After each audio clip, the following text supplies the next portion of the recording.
أعوذ بالله السميع العليم من الشيطان الرجيم. بسم الله الرحمن الرحيم. الحمد لله الذي لم يزل عليما حكيما، صلى الله وسلم وبارك على نبينا محمد وعلى آله وصحبه وسلم تسليما كثيرا. اللهم إني أعوذ بك من حولي وقوتي إلى حولك وقوتك. اللهم لا سهل إلا ما جعلته سهلا وأنت تجعل الحزن إذا شئت سهلا. السلام عليكم ورحمة الله وبركاته. They wanted a small introduction, so I'm your brother Ammar Shahin from California, United States, Imam of the Islamic Center of Davis. And alhamdulillah that Allah subhanahu wa ta'ala has made it easy after a long trip, 3 days to get to Australia. So we have to think about it next time, inshallah, if we're gonna come back. It was a long trip. That's all about the introduction. We want to get to the topic. They wasted some time, so anything else you need to know, inshallah, then you could ask the brothers.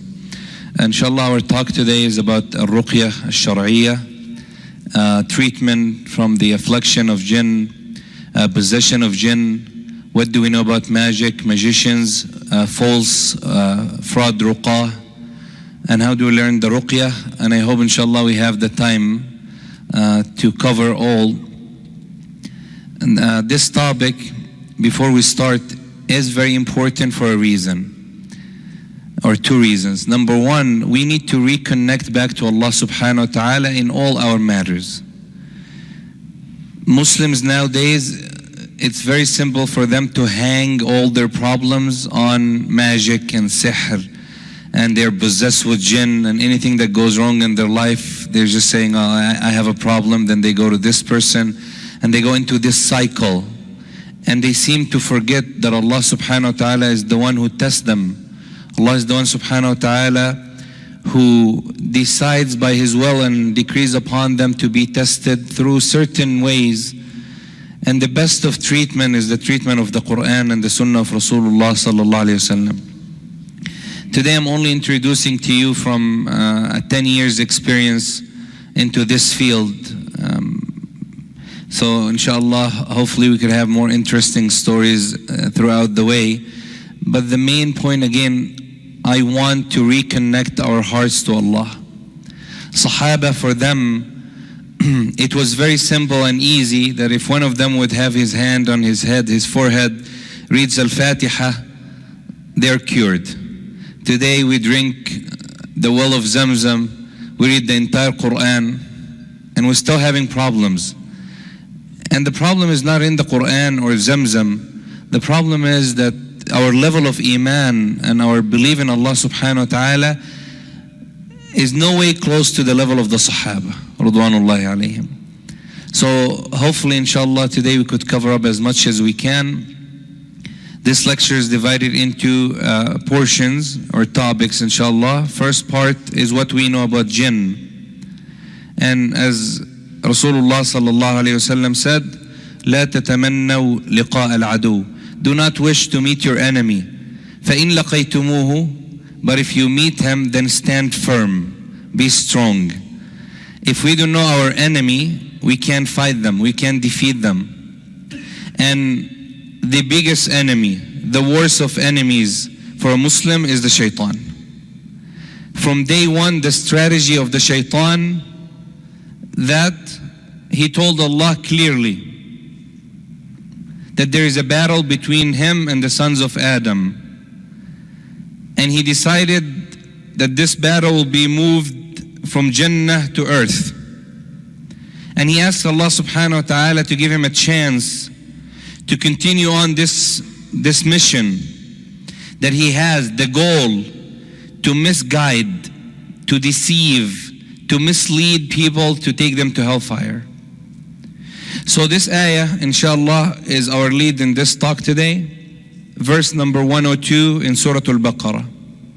Allah subhanahu wa ta'ala, or 103 in Surah Al-Baqarah, Allah subhanahu wa ta'ala said, وَاتَّبَعُوا مَا تَتْلُو الشَّيَاطِينُ عَلَى مُلْكِ سُلَيْمَانَ.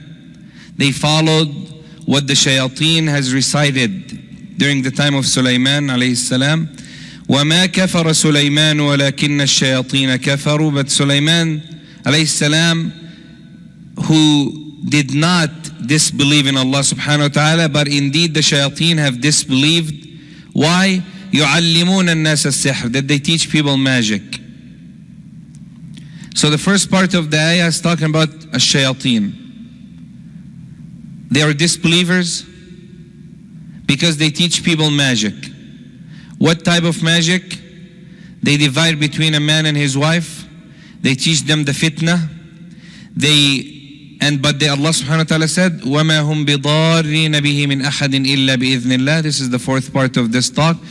And they will not afflict or cause harm to anyone except by the command of Allah subhanahu wa ta'ala. So let's start inshallah quickly. First, what do we know about Jinn?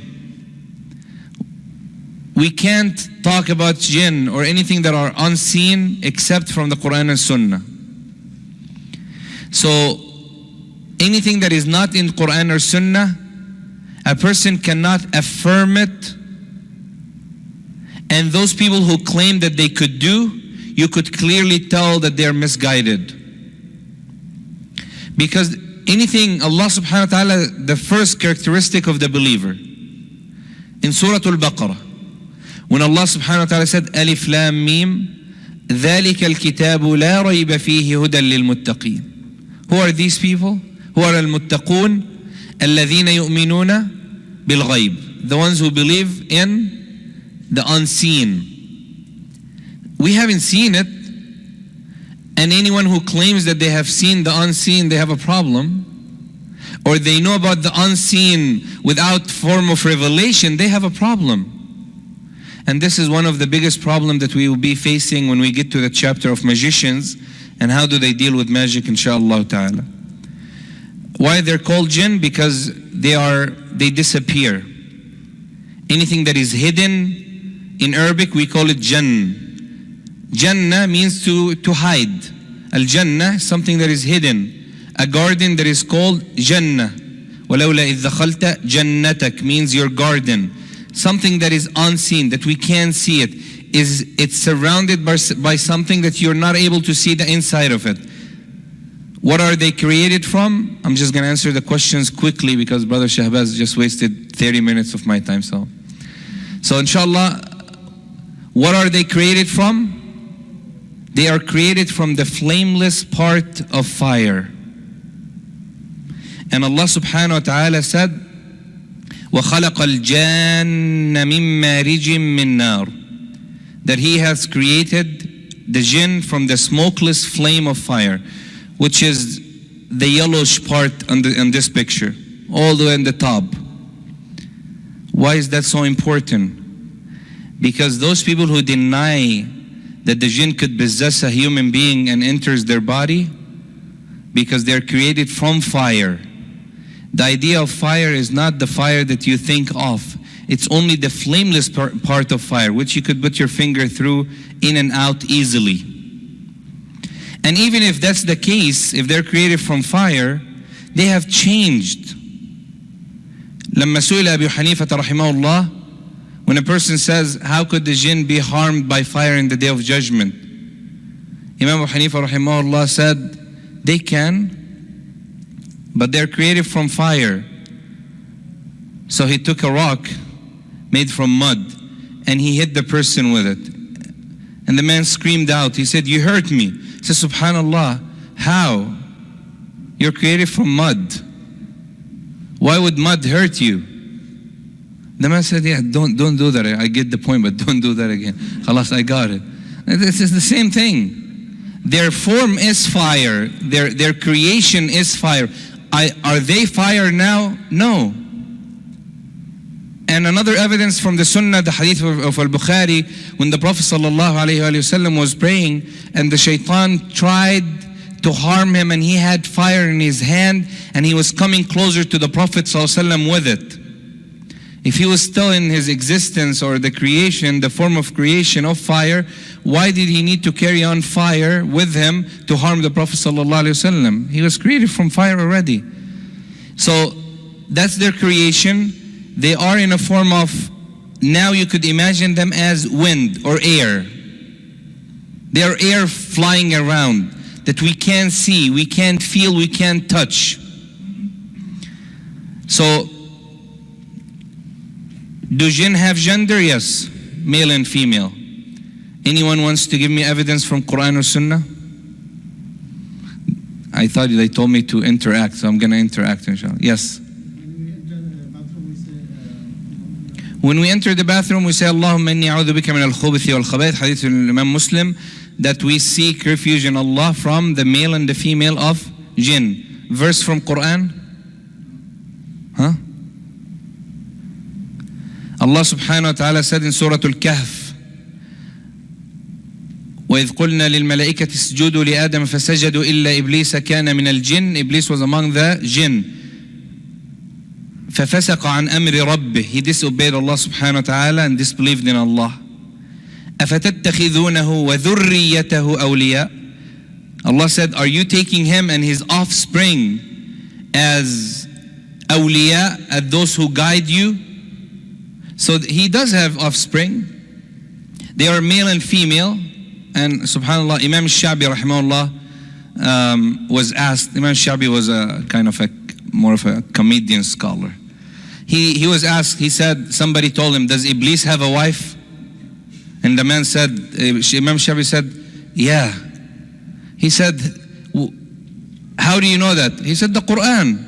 Allah said, you take him and his offspring. How would he have offspring if he doesn't have a wife? So the man said, and these people who ask too many questions, this is a big problem. I know some people who are like that. He said, what's her name?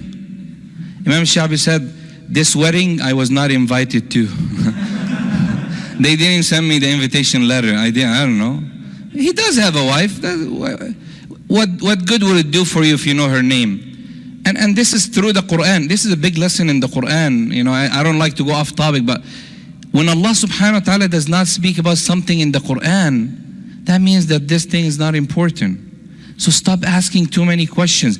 In the story of Musa alayhi salam, Allah spoke about his life from the moment that his mom was, before that, before his mother was pregnant, he spoke about the life of Musa alayhi salam, all the way till his death.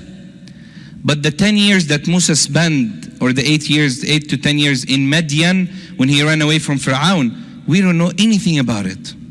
Why? Nothing significant. He went to work, he came back home, he saw his wife, that's it.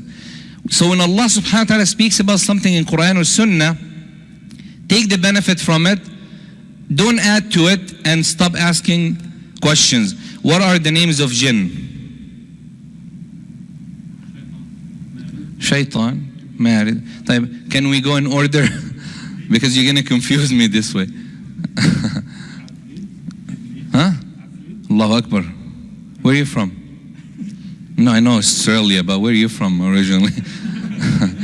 Okay, Al-Jinni, yes, take it one by one, inshallah. Al-Jinni is the first name of, each one actually has a level and a job that they are doing. Al-Jinn are the creation, whom Iblis is among them. Iblis was created from fire. He is one of the jinn. He's not the father of the jinn, he's not the leader of the jinn, but he is one of the jinn. So the entire creation, like humans, we have humans or Muslims or non-Muslims who are white, black, red, yellow. So jinn is the form, the creation of Allah subhanahu wa ta'ala. Al-Amir is also another name. And this one I just want to stop for a second. All of us here have these jinn. Where do you think they're at? No, they're not in you. If they're in you, they'll be in trouble, man. They are in your houses. Al-Awamir are the jinn that lives in the houses. And the Prophet ﷺ said to the Sahaba, Inna fil madinati awamir. That you have jinn living with you in Medina. They live in houses. So sometimes people lose things and they never know who took it. Of course, if you don't take things from your wife, and don't make it an excuse. Don't hide money from her and tell her it was a jinn. Al-Awamir. I know somebody who had, Masha'allah, people learn these things to, a brother was asking me all the time, and he was like, every time, his wife was complaining that every time she wakes up, she completely wet. The brother was like, yeah, because you told me that when you wake up from a dream, you have to spit on your left 3 times. So we switched position to make sure. No, al-awamir are the jinn. Rasulullah sallallahu the hadith narrated by Imam Muslim, when the man was with him in the battle, and he said, Ya Rasulullah, I got married recently. Would you give me permission to return to my house? He said yes. So when he went to his house, he found his wife outside of the house. So he got jealous, and he took his sword out, and his wife said, relax. Let's see what's inside first. So he went inside, he found a snake on his bed. So he took his sword and he killed the snake. And the Sahabi, Ridwanullah alayhi, also died. Both the snake and the Sahabi died. So when they told the Prophet ﷺ about that, he said, Wallahi ma a'lamu ayyuhuma kana asra'u liqatli akhi. I don't know who was faster in killing his brother. Inna lakum ikhwanan awamirul Madina. That you have jinn living in Medina. Who are these jinn? The ones that lives in the house. Some of our kids complain that they see shadow in their house.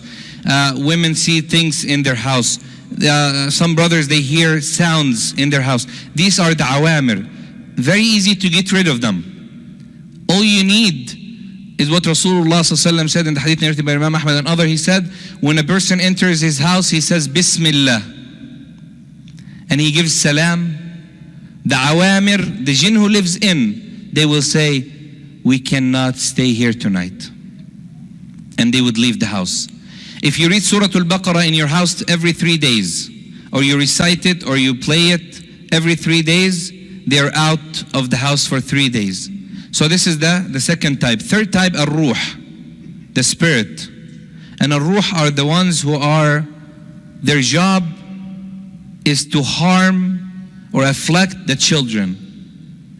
And be very careful of them, whether they're shayateen or jinn. And I'll tell you the difference now.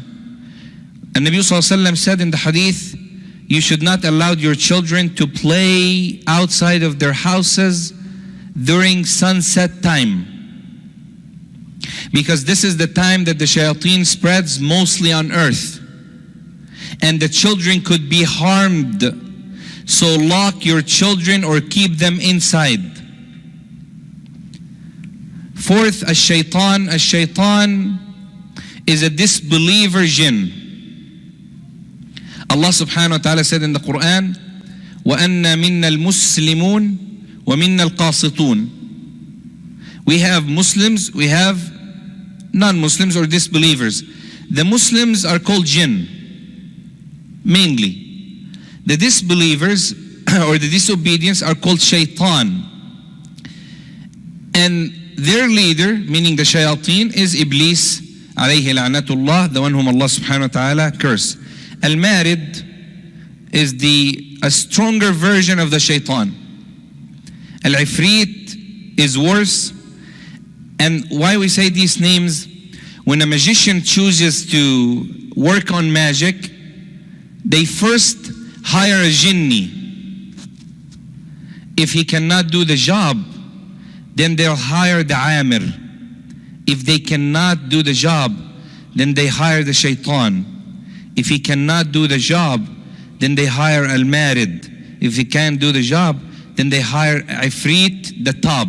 If he cannot do the job, then they hire someone else who that we have to be warned from day and night. That is your qareen. Every one of us has 2 qareen. Yeah? Qareen is an angel or a shaitan. Al-qareen is a shaitan that is born, raised, dies with you. And then you have another qareen who is an angel that advises you to do good. وَقَالَ قَرِينُهُ رَبَّنَا مَا أَطْغَيْتُهُ وَلَكِنْ كَانَ فِي ضَلَالٍ بَعِيدٍ. The other one said, وَقَالَ قَرِينُهُ هَذَا مَا لَدَيَّ عَتِيدٌ أَلْقِيَ فِي جَهَنَّمَ كُلَّ كَفَّارٍ عَنِيدٍ مناع للخير معتد مريد. The first shaitan or the first qareen. Qareen is a partner. Rasul sallam said, لما قالت عائشة رضي الله عنها وارضاها, عائشة رضي الله عنها وارضاها said in the hadith, when she went after Rasulullah when he was visiting Al-Baqi', the graves of the Sahaba, and she thought that he went to visit one of his wives. So she ran after him. And when she found out that he was visiting the Baqi', she said, I ran back to my house before he could see me. But he did see her, sallallahu alayhi wasallam. So she said, when he entered the house, I was breathing very loudly under my blanket, but I didn't want him to hear it. So he pushed my feet and he said, Ya Aisha, awaja'aki shaytanuk? Did your shaitan come to you? He knew. She said, قالت يا رسول الله أو معي شيطان. She's very smart. She's a faqihah. She didn't tell him, oh, you saw me? Man, I'm in trouble. No, she tried to change topic. This is for our sisters too. If they have a problem with their husband, just take him off the track. He'll be fine. So she said, أو معي شيطان? I have a shaitan? He said, yes. She said, and also you? Completely changed. He said, yes. لكن الله أعانني عليه فأسلم أو فأسلموا, that Allah subhanahu wa ta'ala helped me and I'm saved from him. What happened to the qareen? Qareen is a problem. Most of the people who are afflicted with magic, most of the people who are possessed with jinn, most of them are through the qareen that stays with them. Your partner, your qareen from the shaitan, exposes your sin to the magician, tells him what you're afraid of, what you do, what you're thinking of, what you did, what you want to do, what you came for, and sometimes they even help them to know things about you that you want no one to know. So our qareen has a problem, and we need to work on defeating them too. Can we defeat our qareen? Yes. في حديث أبي هريرة رضي الله عنه وارضاه, Sahih Muslim, the Prophet ﷺ said, Abu Hurairah said, the shaitan of the Muslim and the shaitan of the disbeliever met. They met each other somewhere. I don't know, it's Australia maybe or America, Allah alam, somewhere. The shaitan of the Muslim looked skinny, wearing old clothes, rusty, messy hair, very weak. The shaitan of the disbeliever in good shape. Nice clothes, hairs combed, looking nice. So the shaitan of the believer, the shaitan of the disbeliever asked the Muslim, why you look like that? He said, I am with a person that when he eats, he says Bismillah. When he drinks, he says Bismillah. When he goes out of his house, he says Bismillah. When he combs his hair, he says Bismillah. So his life, I can't get close to him. So this is how I look like. I don't eat, I don't drink, I get no chance to do anything. The disbeliever said, oh, lucky me. I'm with a person, he doesn't do any of that. He eats, I eat with him. He drinks, I drink with him. We could defeat our shaitan. We are stronger than the shayateen, but the problem is we are locked in the idea of magic and jinn and possession, and we can't do anything about it, and our life is in misery, and we have to go to this sheikh to read the Ruqyah on us, and if this sheikh told us you have nothing on you, I have to go to another person to ask him, and if that person says you have nothing, I have to go to a third person, till they find the great imam who tells them, oh yeah, you have jinn. They just want to feel good. They just want to run away from their problems. But 2 rak'ah in the middle of the night that connects you with Allah subhanahu wa ta'ala is sufficient enough. May Allah subhanahu wa ta'ala guide us to the straight path, inshallah. Question after that. Names of jinn. Do jinn eat or drink? Yes. Evidence from Quran and Sunnah. Where do the jinn live? Everywhere. Everywhere. Mainly, they live in areas where no one is a resident, or they live in areas where there is filth, like garbage. The only ones that we know of that lives in the depth of ocean are the ones whom Sulaiman alayhi salam have logged. Sulaiman have logged some of the jinn in the depth of the ocean. Other than that, they're all over the place. But they have no power to harm you even though they might be living very close to you, unless they go through the cycle of magic that we're going to speak about. So no one should fear the shaitan. They live in holes. How many of you have hot water in your house? I'm sure Australia has hot water, yeah? Alhamdulillah. I had a brother who came from Australia. Not a brother, he's a person who came to Australia, from Australia, and when he came to the US for 2 weeks, he visited. So I kept making fun of him. He has his phone out. I'm like, oh, you guys have phones in Australia? He's like, yeah. Oh, Masha'allah. I tell him, you know how to turn on electricity? He's like, where do you think I'm coming from, man? So when you turn on the hot water and your wife does so, or your child, just teach them to say Bismillah. Many of the people I just read recently on a sister, this is her problem. They have their water sink. She usually turns on the hot water first, very hot. Or she takes boiling water and she pours it into the sink to clean it off. So while she was doing that, a jinn was harmed by her, so he had to take revenge. Be very careful. The Prophet ﷺ told the Sahaba, do not relieve yourselves in the holes of the mountains or in a hole in a wall. They said, why? He said, هذه مساكن الجن. This is where the jinn lives. So be very careful of these areas. When you enter the bathroom, say Bismillah. أعوذ بالله من الخبث والخبائث. That's all you need. The Prophet ﷺ said, هذه, this dua is the shield between you and the eyes of the jinn. They can't see you. Khlas, you're protected. Very simple. What is their power? They can't do except what Allah subhanahu wa ta'ala gives them. They don't have power to do anything except what Allah subhanahu wa ta'ala has given them. Even transform. We're going to speak about that inshallah. And how do they transform into objects? Can jinn transform? Yes or no? Yes or no? You're 100% sure? No, they can't. I want to get rid of the idea of yes. You're like, yeah, you know. Just, okay, what's the evidence they could transform? Have you seen a jinn transform? Let me tell you something. And just understand that. Saying yes is correct, but is missing information. The jinn has no power to transform unless they use magic spell to transform into other objects. And if they do transform into other objects, they become limited to that object. Meaning what? The Prophet ﷺ says, Al-Hayyat, like snakes, they were jinn. So a jinn could transform into snake.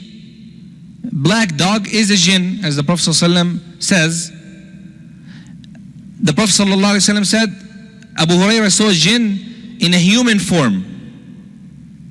You can't see a jinn in their actual form. So they do transform.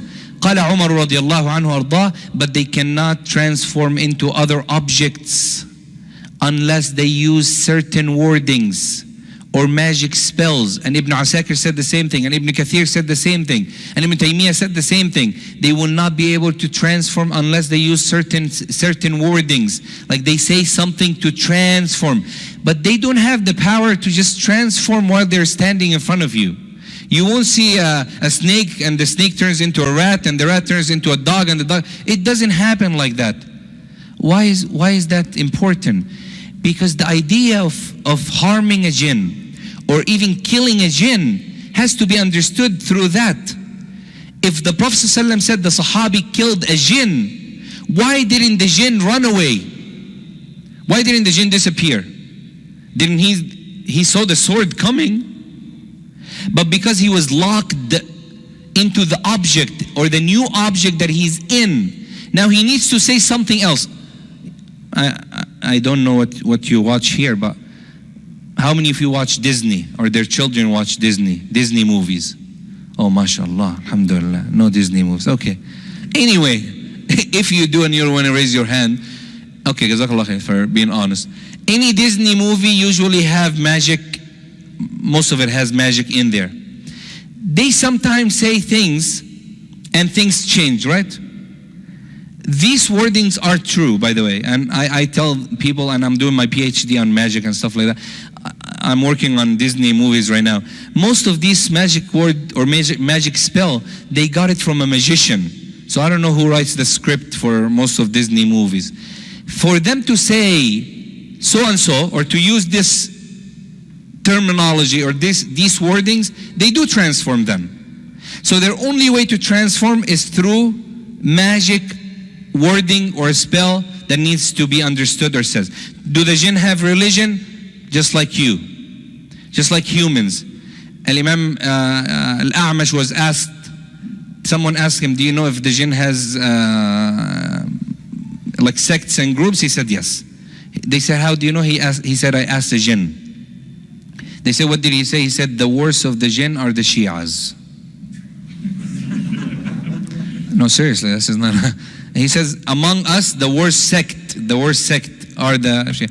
And Allah subhanahu wa ta'ala said that, وَأَنَّا مِنَّا الْمُسْلِمُونَ وَمِنَّا دُونَ ذَلِكَ كُنَّا طَرَائِقَ قِيدًا. Allah said, we have believers. That's what the jinn said in Surah قُلْ أُحِيَّ. Allah said what the jinn have spoken to Rasulullah. We have believers and we have طَرَائِقَ. We have so many sects.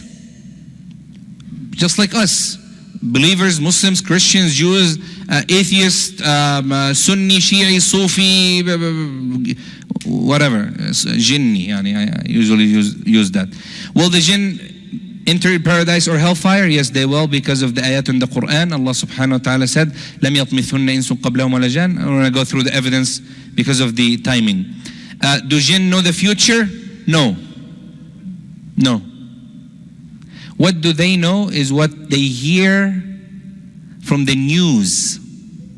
The Prophet ﷺ was sent, and after 12 days of Rasulullah's bi'atha, the jinn used to stand, as Rasulullah said in the hadith Abu Hurairah radiallahu anhu, he said the jinn would stand on each other like this. So one on the top of another. And they would hear the news when Allah commands the angels to do something. It's heard in the first heaven.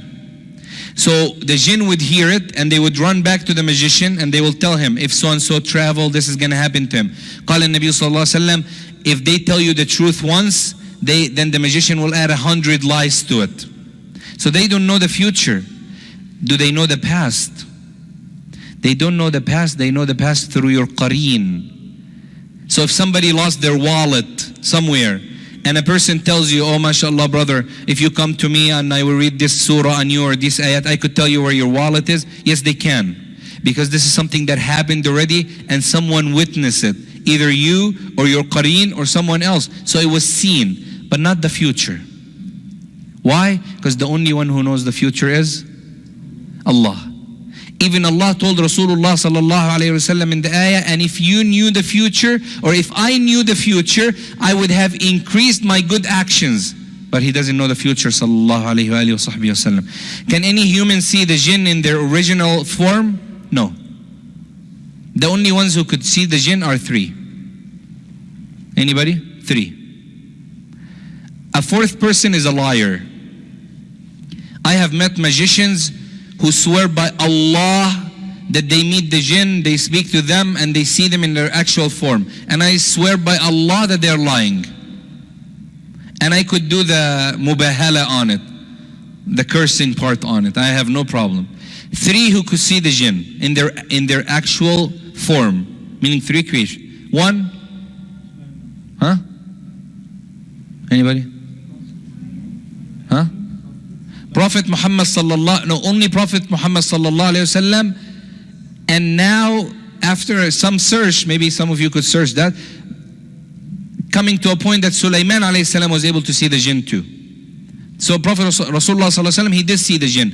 And he told Ibn Mas'ud, he drew a line for him. When you go to Mecca now, your bus, how many of you have been to Mecca? Have you been to Masjid al-Jinn? No, not. In your ziyarah, tell the bus driver to take you to Masjid al-Jinn. It's where Rasulullah met the jinn and he spoke to them and he saw them and he saw their animals, their ride. And he told Ibn Mas'ud, don't cross this line.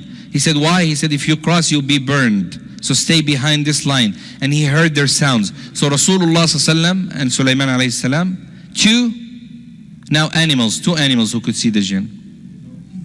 Huh? A donkey and a rooster would see the angel. Huh?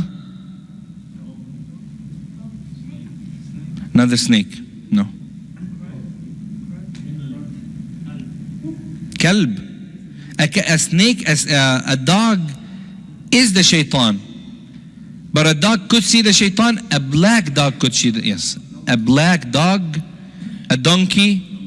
Yeah, donkey and a black dog. قال النبي صلى الله عليه وسلم في حديث الإمام البخاري, if you hear the sound of a rooster, فسبحوا الله, because they're seeing the angels. And if you hear the sound of a donkey, then استعيذوا بالله من الشيطان, seek refuge from Allah subhanahu wa ta'ala from the shaitan, because they do see the shaitan. قال الإمام الشافعي رحمه الله وابن عساكر رحمه الله وابن تيمية رحمه الله, من قال أنه رأى جنيا أو شيطانا بعينه لا تقبل شهادته وهو فاسق.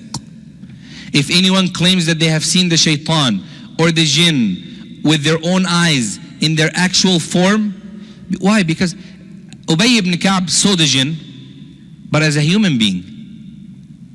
And what did he see? He saw a man coming to steal from the sadaqah. So day one, sadaqah decrease. Day two. So he said, okay, let me look into this. I need to hide somewhere to see him. So he found this man coming to take the sadaqah. So he got him. And Ubay said, why are you stealing from my sadaqah? He said, because you said it's sadaqah and I am in need. So why do I need to ask you? Because Allah said about those people who don't ask for sadaqah, and I'm one of them. Masha'allah, Jinn has fiqh. He said, I'm one of them. I don't want to expose myself. So I came and I decided to take it. And he said to him, but you can't do that. You have no right to do it. You come to me, then I'll give you. Ubay said, when he saw his feet, he found his foot to be different. Meaning the shape of his foot was different. In some narration, it was an animal form. So he said to him, Billahi man ant, who are you? You're not a human. There's no way that a human being is like that. So he disappeared and he left. Abu Hurairah saw the Shaitan, and Rasulullah told him the hadith when he stole 3 days, and then he said, read Ayatul Kursi and Allah will protect you. He said, Rasulullah said, Sadaqaka wa huwa kadhub. He said the truth, but he's a liar. But what they saw, Umar used to see the Shaitan, radiallahu anhu, but not in their actual form. Anyone who claims that they see the Shaitan or sit with the Shaitan or talk to the Shaitan and they see them in the way that Allah has created them. Like Shayateen has what? They have eyes, they have ears. Through the Quran, they have a body form, they have private part, they have stomach, they have tongues that they speak, they have horns. That's all we know. So if somebody tells you that I saw that, that's movie. He saw it in the movie, but not in real life. وَلَا تُقْبَلُ شَهَادَتُهُ, and his intercession or his witness will be rejected, as the ulama have said. Can we? نعم. احنا نعمل questions and then better. Go ahead. Okay, about the snake part. Rasulullah sallallahu alayhi wasallam said, if you see a snake in your house or somewhere, قال فآذنوه ثلاثا, you should speak to okay, let me explain this because I don't want anybody to be hurt by that. Speak to it 3 times. Don't go near to it and say Salaam alaikum. You'll be dead. You'll be dead by the time you do that. When Rasulullah said آذنوه, like stay away from it, and say, this is what the easiest thing to say. There's more dua to it, but say Bismillah, by Allah and the ahd, the oath that Sulaiman has taken upon you to leave my house 3 times. Bismillah, by Allah, by the oath of Sulaiman, leave my house 3 times from far away. قال النبي صلى الله عليه وسلم فإن انصرف, either he would leave, and we have seen that. I have seen it, I have done it with my own eyes, of course, with a distance. They would leave. If they are jinn, they would leave. طيب, what if they're jinn and they don't want to leave? قال النبي صلى الله عليه وسلم وإلا فاقتلوه, and then you could kill it, because if you do so, Allah subhanahu wa ta'ala will protect you from that. ماشي? So a snake, the ulama said a snake were jinn, and Allah subhanahu wa ta'ala has transformed these jinn into snakes like He have done with other nations. Can we use the help of jinn with matters in our lives? No. No. I know a Raqi that we were debating, and he tells me when he gets stuck treating someone, he uses jinn by the intention that it's a benefit to the Muslims. So let me tell you something. When Rasulullah sallallahu alaihi wasallam was alive, was he in need of using jinn? Yes or no? No, he was. He was. In certain occasions, there were, and he never did. I'm talking about Muslim jinn. He could have told the jinn, like in the battle of Al-Ahzab, Al-Khandaq, the trench. Why would he send some of his companions, and he know that this companion, if he gets arrested or if they get him, they're going to kill him? Why didn't the Prophet ﷺ call one of the Muslim jinn and says, go and check out the kuffar and come back and tell us? He never used them. Not in one case or one matter. Never. Doesn't that tell us something? Yeah, they are Muslims. Allah subhanahu wa ta'ala said about the kuffar of Mecca, when they used to trust or fear the jinn, what did they do? قال فزادوهم رهقا. They added more fear to their heart. And let me tell you, brothers and sisters, today, just because we're talking about this Ruqyah concept, let me put it this way, any Muslim, Sheikh, a scholar, even if he is the Imam of Haram, astaghfirullah, the Imam of both Haram, yallah. I just came from Saudi, I'm not going to go back. But Imam of both Haram, if he tells you that he treats people and he uses jinn, this person cannot be trusted. Why? Because the jinn will not help him unless he offers some sacrifice to the jinn. The jinn are like workers.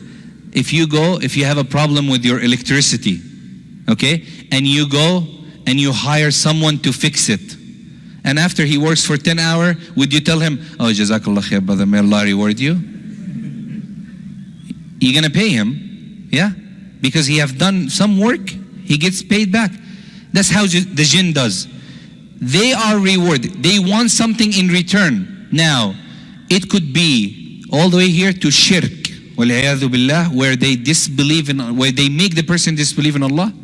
Or it could be a little matter, but we don't have a concept of a little matter in Islam. In the hadith of Imam al-Bukhari rahimahullah, on the 30th of Abu Hurairah, a man whom Rasulullah said, a man sacrificed a mosquito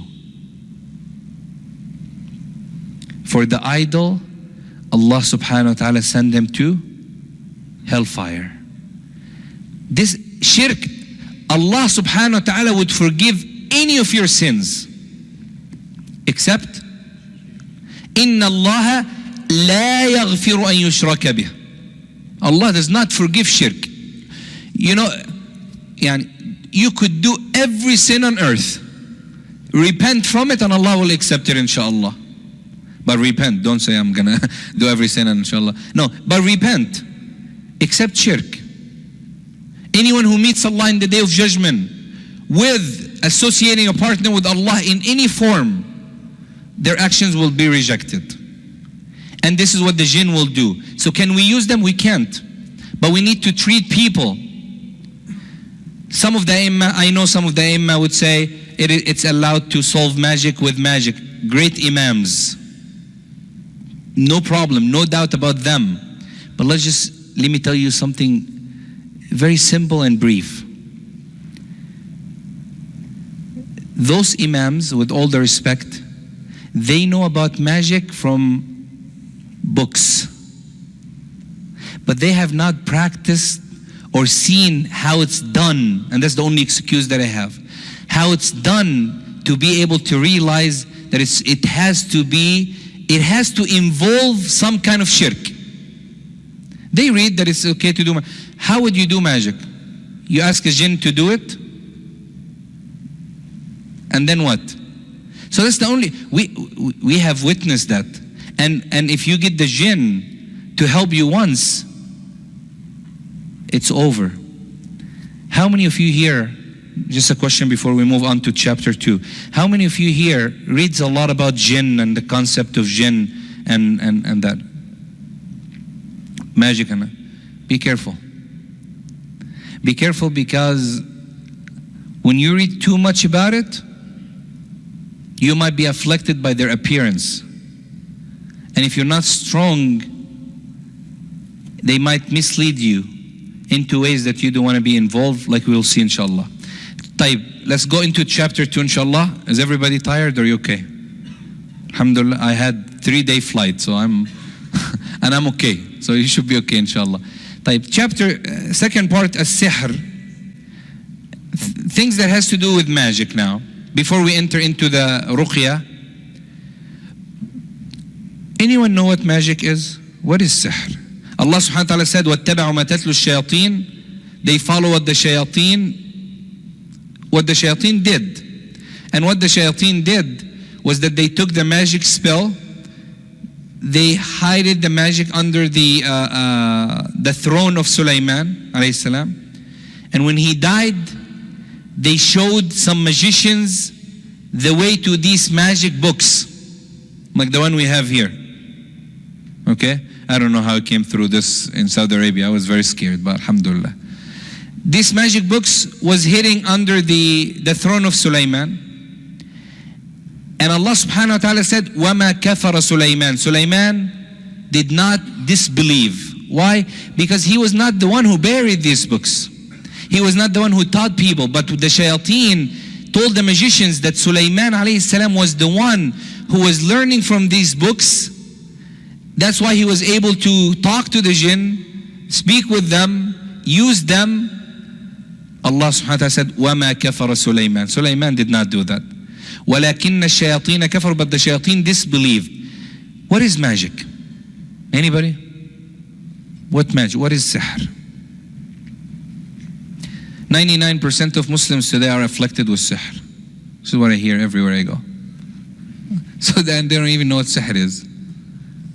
Linguistically means something that is caused by a hidden object or a hidden force, where you could see things or imagine things or things that will appear to you but not in their actual form. And this is what happened to Rasulullah sallallahu alayhi wa sallam.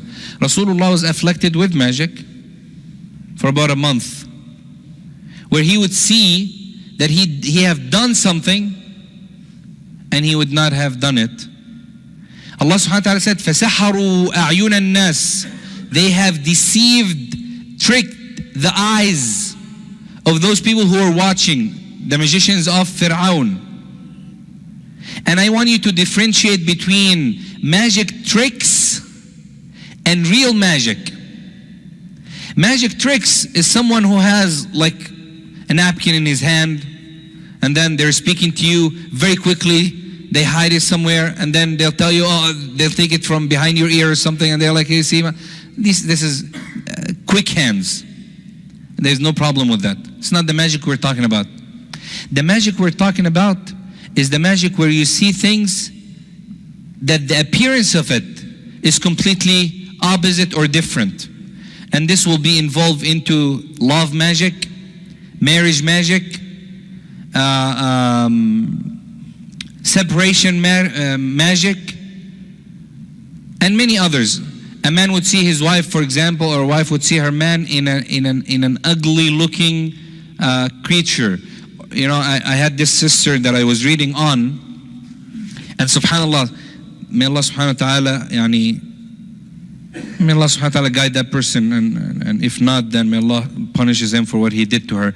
This person made magic for this sister that he connected her to him, He wanted to marry her, but her father said no. Long story. So every time a person goes to ask for engagement, everything goes well. Khalas, fine. They settle on things. The day they meet and they said to wear the gold, or they do the ceremony, the engagement party, she would turn into a monkey's face. He would actually see a monkey in front of him. And the person would just escape. 1, 2, 3, 4. The fourth person, I had to kind of tell him, you have to tell me what's going on. It can't be that everybody that comes to ask for her hand, and the sister, Masha'allah, they tell me, I don't know how she looked like, but they tell me she's good looking. And so what's the problem? This person told me that. What happened is that there is a shaitan that this magician would use. This shaitan would appear, would change the form, would appear into a different form where this would be the only person who could see him.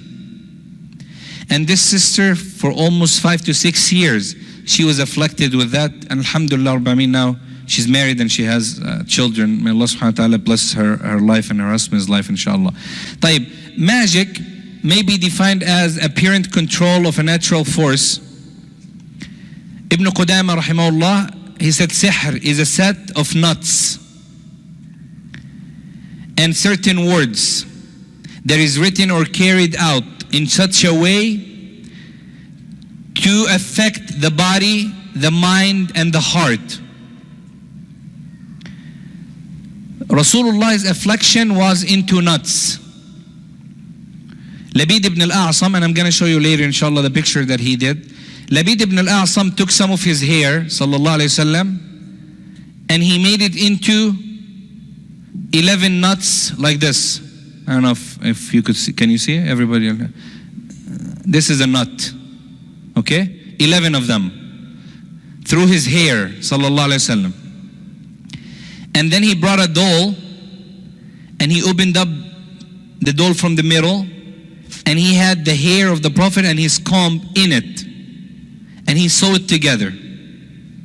So Allah subhanahu wa ta'ala, after a month, He revealed what surah? Huh? Al-Falaq and the Nas. Add them together, how many ayah they are? 11? 11 knots.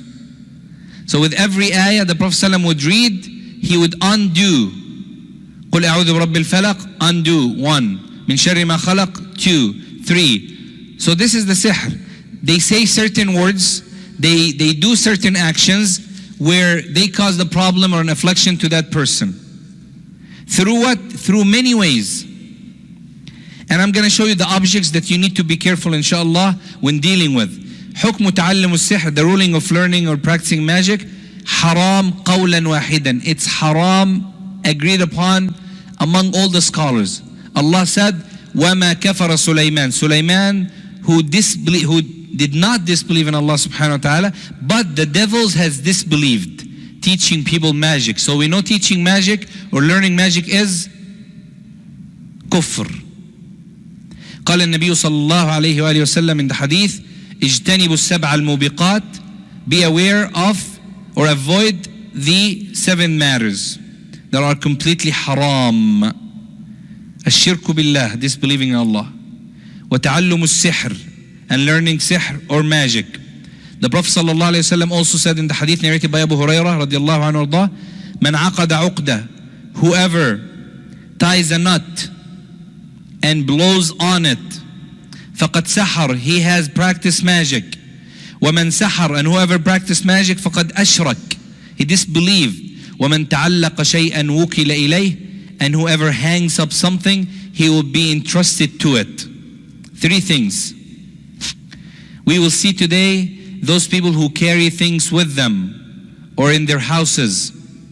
Wallahi ya ikhwa, the Prophet ﷺ said, whoever carries something with him to keep him protected or to protect his wife or his family or his house, Allah subhanahu wa ta'ala will be, or Allah subhanahu wa ta'ala will cause him to be entrusted to it. This person bought a box of these matters, whom people call it magic. He bought a box for $3,000. How much? I don't know how much is that in Australian money. So he had it hanging, and I took it from him by force. He gave it to me, alhamdulillah. And he said, don't open it, Sheikh. If you open this, you don't know, this will protect you, this will, and if you open it, it will harm me. I said, inshallah, bismillah, if it harms you, alhamdulillah, better than you being mushrik. What is it gonna do? You open up $3,000. Anybody wants to buy? You see it? Why is everybody looking at me like a... You see it? Right here. Nothing? يعني حتى the magician was too lazy to write something. Even and this is going to protect you from what? Honestly, this is going to protect you from what? قال النبي صلى الله عليه وسلم الرقية, there are two forms. Ruqyah that are done by wordings that are not understood or shirk or other than Quran, and Ruqyah that we must learn and teach our children. Rasulullah ﷺ said, Ar-Ruqa wat-Tama'im, the amulet that people wear or they hang or they put in their hand, shirk. It is a form of shirk. Your reliance should be upon Allah subhanahu wa ta'ala only. طيب. Ibn Hajar rahimahullah said learning magic is kufr.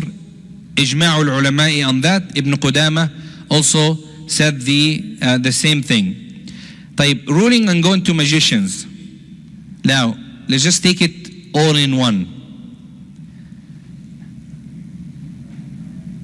What is it called? Oh, got it. Going to a magician, a fortune teller, a palm reader, horoscope.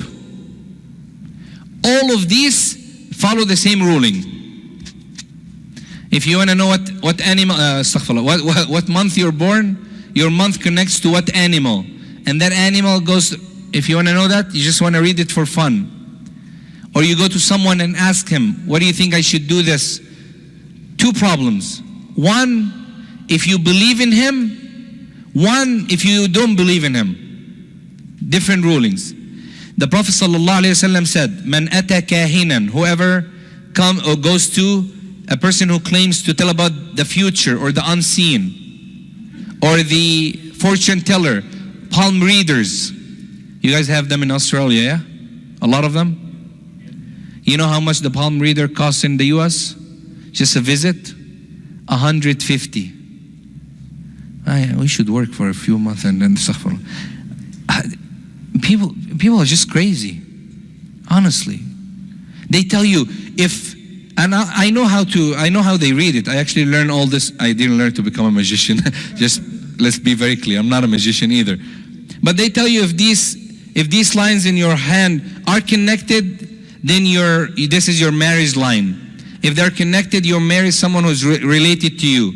Okay, mine is disconnected and I married my cousin. What kind of luck is that?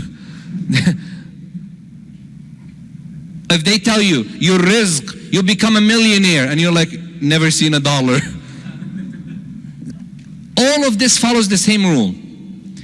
Rasulullah said, you believe their wordings, you believe what they tell you, you have denied فَقَدْ كَفَرَ بِمَا أُنزِلَ عَلَى مُحَمَّدٍ. In Egypt is well known now. They have TV channels of people who claim to become, they are imams or shuyukh or whatever. They call them as spiritual healers.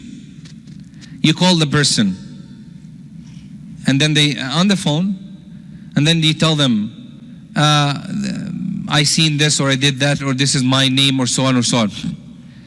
And then they'll tell you, oh, don't do that or do this. Or somebody come to ask for my hand, should I marry him? The man will be like, yeah, he's a good person to you. How do you know? They'll make up something. If you believe what he says, فَقَدْ كَفَرَ بِمَا أُنزِلَ عَلَى مُحَمَّدٍ. What does it mean to disbelieve in what Allah revealed to Rasulullah? That means you disbelieve in what? Quran, which is kufr. For fun, I want to do it for fun. The Prophet ﷺ said, "Man ata arrafan," whoever comes to a person who claims to tell the future. Again, horoscope, same thing, palm readers, magicians, fortune tellers, whatever. فَلَمْ يُصَدِّقْ. That you kind of asked, you're curious, you want to know. فَلَا تُقْبَلُ لَهُ صَلَاةً 40 يَوْمًا. Your salah is not accepted for 40 days. And guess what? You still have to do salah. Yani you're going to pray 40 days knowing that your salah is not accepted. Yani you're doing a great act of ibadah knowing that it's not accepted for 40 days. Same rule applies to everything that I have mentioned. And the problem with that is what? When you call on the phone and you tell them, or you go to their office or whatever they're at, and they ask you some information, do you know what they do? You know what they do? Huh? They send one of their jinn that works with them. They send them very quickly, and the jinn moves in a speed that you cannot imagine. They moved the throne of the Queen of Sheba, Bilqis, from Yemen to Palestine. In what? Faster than a blink. He told him before, no, not when you reopen your eyes. When you close your eyes, before you blink, before you open it back up, the throne will be here. So they run quickly to your house. They get all your information, like your CV, your resume, through your qareen. What happens then? If a jinn enters your house and likes it, we have jinn like that. I have dealt with matters like that. He tells me he likes the women in the house. He came for a reason, and then he went back to the magician. And after he has done the job, he told the magician, "I'm taking a vacation." "Where are you going?" "Having fun." Somebody's house. He came to the house and he just stayed. He messed up with the house. 2 years. So you bring them yourself. And Rasulullah says, don't wish to meet your enemy. Keep them away. The recitation of the Quran will get them far, and you're trying to get them close. So the Prophet told us, you go to a magician, you believe. If they tell you something, they tell you, if you travel today, something will happen, and you do it.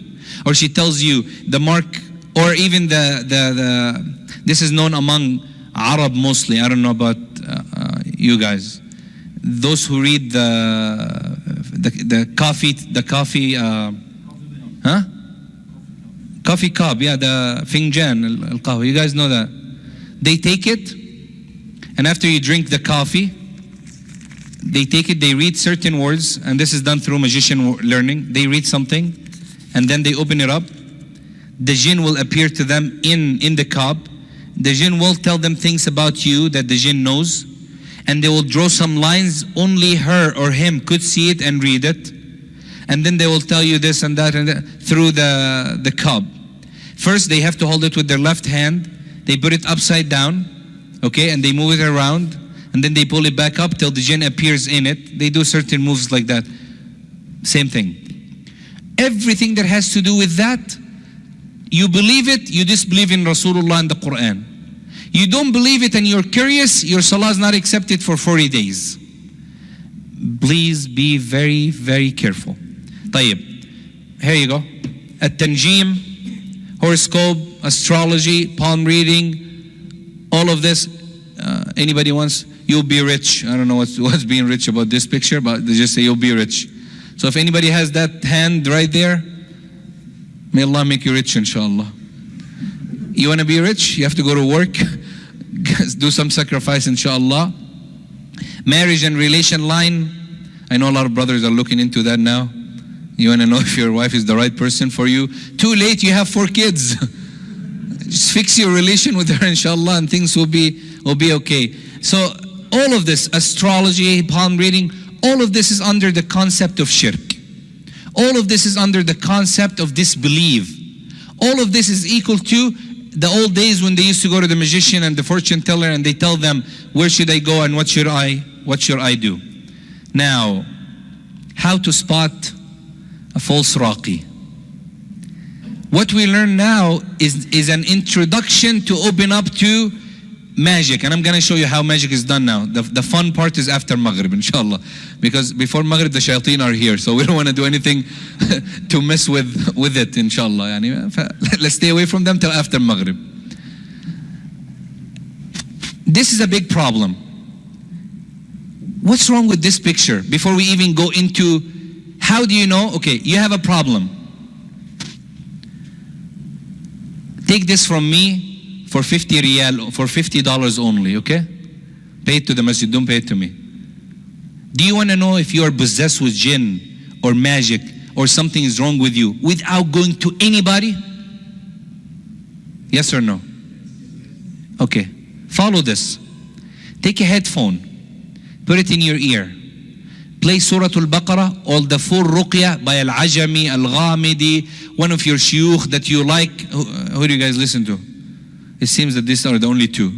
Al-Ajami, Al-Ghamidi, Al-Muhaysini, whatever, Sudais, whatever. The Ruqyah. Put it in your ears. If the first time you feel numbness in your body, but there is no reaction, then wait 1 hour and then listen to it again. If you feel numbness in your body and nothing, no reaction, wait 1 hour, then listen to it again. Do it 3 times. If you don't pass out, okay? If you don't pass out, if you don't start, what's the word I'm looking for? Tashannug. Huh? Huh? No, spasm. الله يفتح عليك يا رب دخلك الجنة والأمين. دكتور ولا إيه؟ ها؟ ما أنا قلت تعالى جنبينا عشان هحتاجك في الكورس الجاي ده. الله يحفظك يا رب. Spasm. If you start feeling any of these feelings while you're listening to the Ruqyah, then there's something wrong. If you listen to the full Ruqyah 3 times and there's none of this reaction, you have nothing. You need to go and see a specialist. And I'm telling you, before a doctor is here and the doctors are here, wallahi, if you have a problem, psychological problem, go check a doctor first. Because a lot of people go into this cycle where there's jinn and magic and on, and all they need is what? A small pill that they take every morning. They're completely fine. Alhamdulillah. But no, there must be a jinn and there must be a type. How to spot? Now, if I feel there is something wrong, and I don't want to do what you said, I want to go to somebody who's a sheikh because I trust. Subhanallah, I can't skip without saying that story. There was a brother, a young brother. He was a doctor too. He was in his 4th year. This brother, something happened. He believes that he has jinn, so he quit school, stopped studying, started growing his beard, wearing the turban and the imama, became so religious, and every time you talk to him, he's khalas, dunya's over. What's wrong, brother? He was like, I have a jinn. So I read on him 3 hours. I told him, Wallah, if a jinn sees you, the jinn is gonna run away. Wallah, you don't have a problem. Go home and go back to your life. He said, La wallah, unless you take the jinn out. What am I gonna take the jinn out? There's no jinn. So I said, khalas, if he's, sometimes it's a psychology problem. People who are afraid of something or they think about something so much, khalas, you can't convince. If a person is sick and he goes to a doctor and the doctor tells him, oh Masha'allah, you're fine, brother, alhamdulillah, he's gonna go home feeling fine. But if a doctor tells him, La ilaha illallah, it's almost over, you need to write your will and decide, he might die in the clinic. Correct? Seriously, it just need. So I kept talking to him for hours, days, nothing happens. Khalas, Allah al-Musta'an. I took a cup, a glass of water, and I had it in the kitchen. And I told his brother, stand behind the counter so he can't see you. And I'll read on him. And as soon as I give you a signal, just push the cup with your hand. That's all I need from you. Khalas. So I read on the person, and I said, Yalla Bismillah, almost there. And he's khalas, he's already passing out, very relaxed. And his brother just pushed the cup. And I said, Alhamdulillah. Wallahi. He woke, Allahu Akbar, I feel different. I'm like,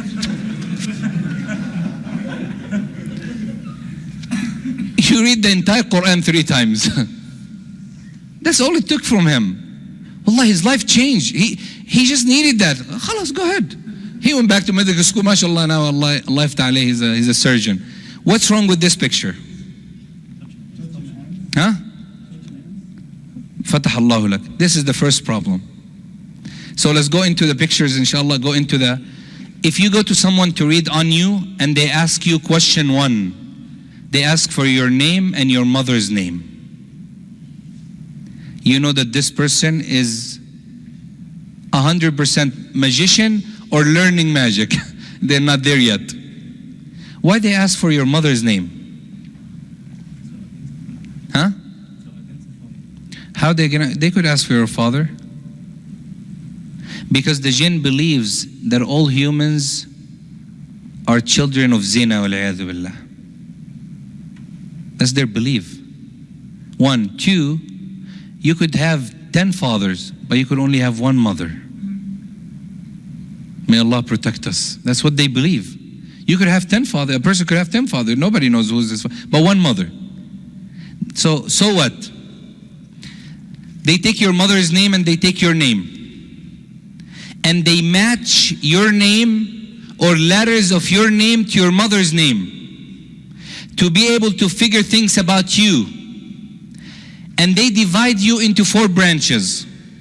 I'm talking about magicians now, or fraud qurra. Number 1, you're either water, fire, air, or sand. You're one of 4. That's how they divide you. And they have their ways. I'm not gonna teach it today. I don't want anybody to leave today. Instead of learning Ruqyah, they learn magic. Take Rasulullah's name, sallallahu alaihi wasallam. What's his name? Muhammad. So you have mim, ha, mim, dal. Yes? What's his mother's name? Amina. Mim and mim. They took the mim and mim and they put into numbers, which they know. And I'm going to show you the numbers that they use now for the meme. And they found that Rasulullah was into the category of water. So when they do the magic, the only way that they could do your magic and it will work, if they will put it in water. They buried the magic of Rasulullah where? In the well, which had water. Why? Because his category is water. Now, they take another person's name. They take his mother's name. They don't find any match. They take their birthdays, month. They don't find any match. They take another. So it's a process that the jinn goes through. So if a person asks you, what's your name? Your mother's name somehow, just to tell you we're trying to identify you, I'm trying to know things about you, put a big question mark on that person and leave right away quietly. Don't cause any problem. Because you don't know who's he dealing with. And what jinn does he have? So just know on the side. He might tell you, I just want to know your mother because it's better for this, and I want to read the right ayat on you, and which verses to use. Put a question mark and leave. First sign. Second, he reads a ruqyah in words or language that is not clear or understood. If they do that, it's over. If they read in a language where you don't understand, or words that you don't understand, or signs that you don't understand, know that this person is a fraud, that this person is fake. 3, ask for things that are impossible or hard to get. Like? Huh? Black sheep with a white, yeah, you know, how do you know that, Masha'allah? Bismillah. Or they ask you to bring a blood of a red camel married to a white goat, like, you know, something that's crazy, you know. They ask you for things like that. Why is that? Again, because the jinn is not going to do a sacrifice or help without you do a sacrifice. So if anyone asks to bring something to them, or they want something from you, also put a question mark. 4, ask for clothes or some trace. This reminds me of the sisters. Rasulullah sallam, I already said, they made his magic from what? Remember? Hadith in Bukhari, they made his magic with what? His hair and his comb. that he combed his hair with, and part of his clothes that touched his skin. A woman would go to a magician. She wants to increase her husband's love, which she could do, but she just wants the easy way. He tells her, first bring me something that touched his body. And the best that touched his body is something that touched his private part. That's what they use. Like your underwear, your tank top, and so on. If they can't, then hair or nails. If they can't find, then bring me clothes that has his sweat, unclean. If they can't, then bring me something that he have touched. Anything. If they have a trace of you, then they could do magic. If they don't have a trace, then it's impossible. So those people who came up with 2019 fatwa, that magician could do magic through your Facebook picture. We will all be possessed with magic by now. They can't. This is not a trace of you. It has to be part of you. At least touched you. And the closest that it gets to your body, the better that is. So if anybody, a sister, she goes to this person who's a Raqi, he reads Quran, he has long beard that is all the way to the ground, Masha'allah. He's wearing imama and short thobe. It doesn't matter. If they ask for a name of the mother, if they ask for a trace, something to bring to them because they want to do something for the sake of Allah, escape. Leave right away, there is a sign. This Imam mentioned this story. A sister came to him. She says, I want you to make something for me that my husband would love me more. He said, okay, go and bring me a monkey's hair. So she went to the zoo. She sat by the monkey's cage. How is she going to get a monkey's hair? So day one, she looked at the monkey. She saw what he liked, what he doesn't like. And so day one. Day two, she knew now. She took some nuts. She came closer to the monkey. She kind of sang for the monkey a little bit. She gave the monkey the nuts, and the monkey took the nuts and ran away. Third day, she came with bananas now. Okay, getting close to the monkey, and the monkey runs away. Fourth day, she dressed nice, perfume to attract the monkey, and so on. Fifth day, sixth day, seventh day, she sings, she danced, she did everything till the monkey became very soft, closer to her. She pulled what? A hair. She came to the Sheikh, said, okay, now, here you go. He said, what did you do? He said, you don't know, man. 1 week, I dressed for the monkey. He said, you can't do that with your husband for a week?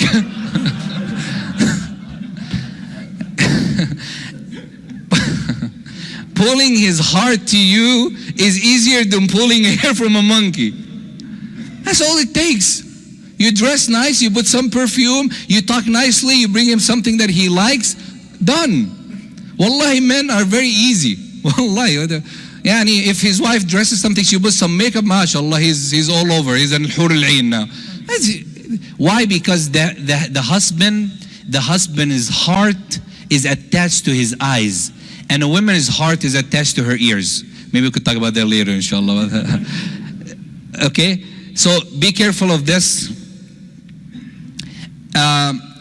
This is the one that I want everybody to agree with me. And this is causing a problem in Australia. And this is causing a big problem in the United States now. Not only that, I'm going to tell you a story, and I didn't want to say it on camera, but for the benefit of learning, I will have to say it, inshallah. Reads on a woman without mahram or touches them directly. No one, regardless of what level of iman or spiritual level or his level in dunya as an imam or a scholar, has the right to be with the women without a mahram. And even if there is a mahram like a husband or a brother or a father or someone, you have no right to touch her under any circumstance. You're not a doctor. Even a doctor. Excuse me. Even a doctor. A doctor has the right to touch a woman for the purpose of treatment only, and sees the part that he's treating only. Like some of our sisters, May Allah guide all of us. She has a teeth problem. She goes to a doctor, she lays under him, she takes her hijab off. Why are you taking your hijab off? He has to look at your teeth, not your hair. So the part that he has to be showing is the part that he's treating. This is for a doctor. So if her arm hurts, the doctor has to see what's wrong. No problem. But why would the Raqi see her arm? Oh, she wants to show him the bruise and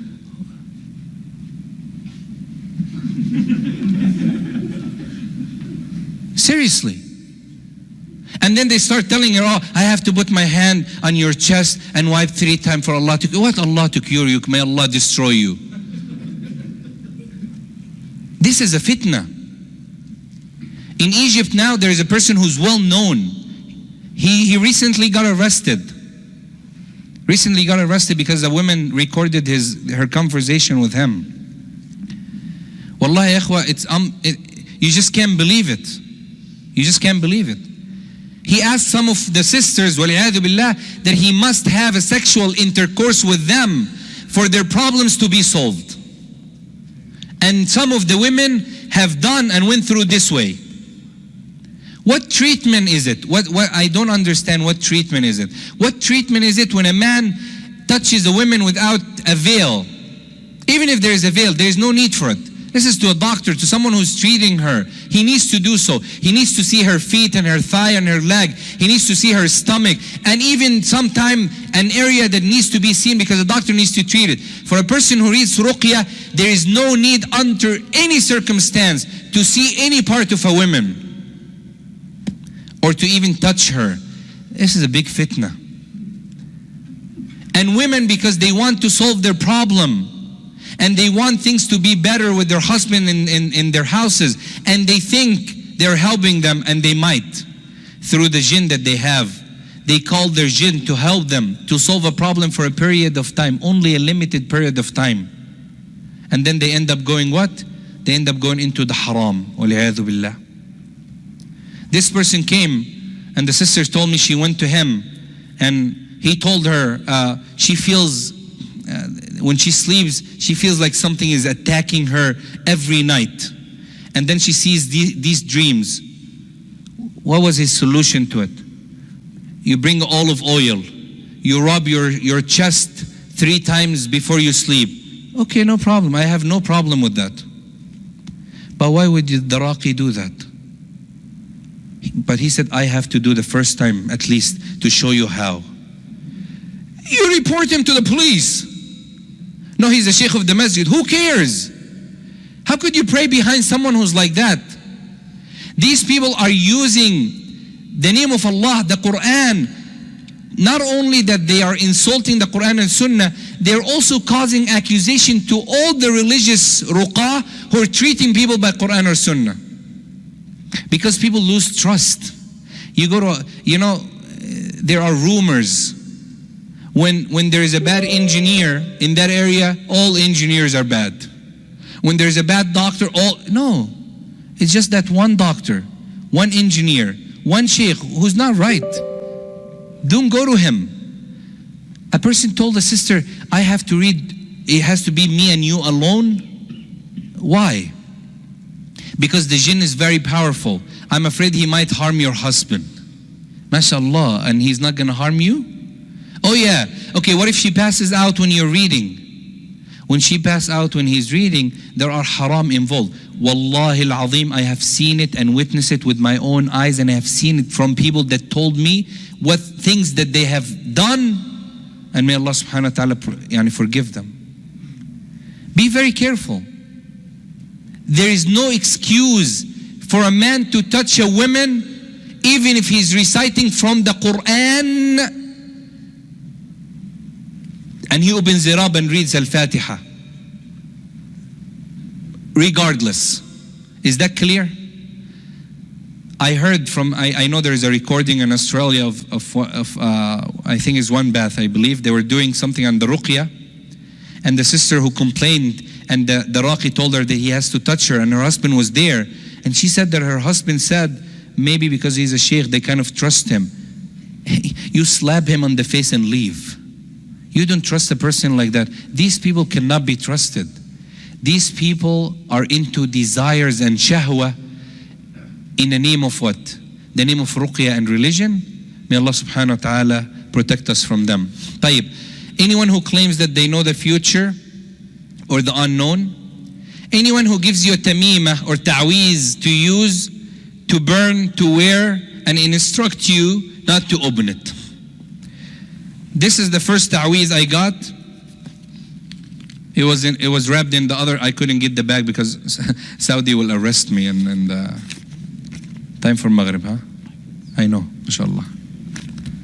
This is a ta'weez. I just don't want to read what it says. But this is the ayah from the Quran. On it, on the top, it says, you write it on water, and you write the name of the person, and then he says, ثُمَّ تَقْرَأ, and then you read one ayah.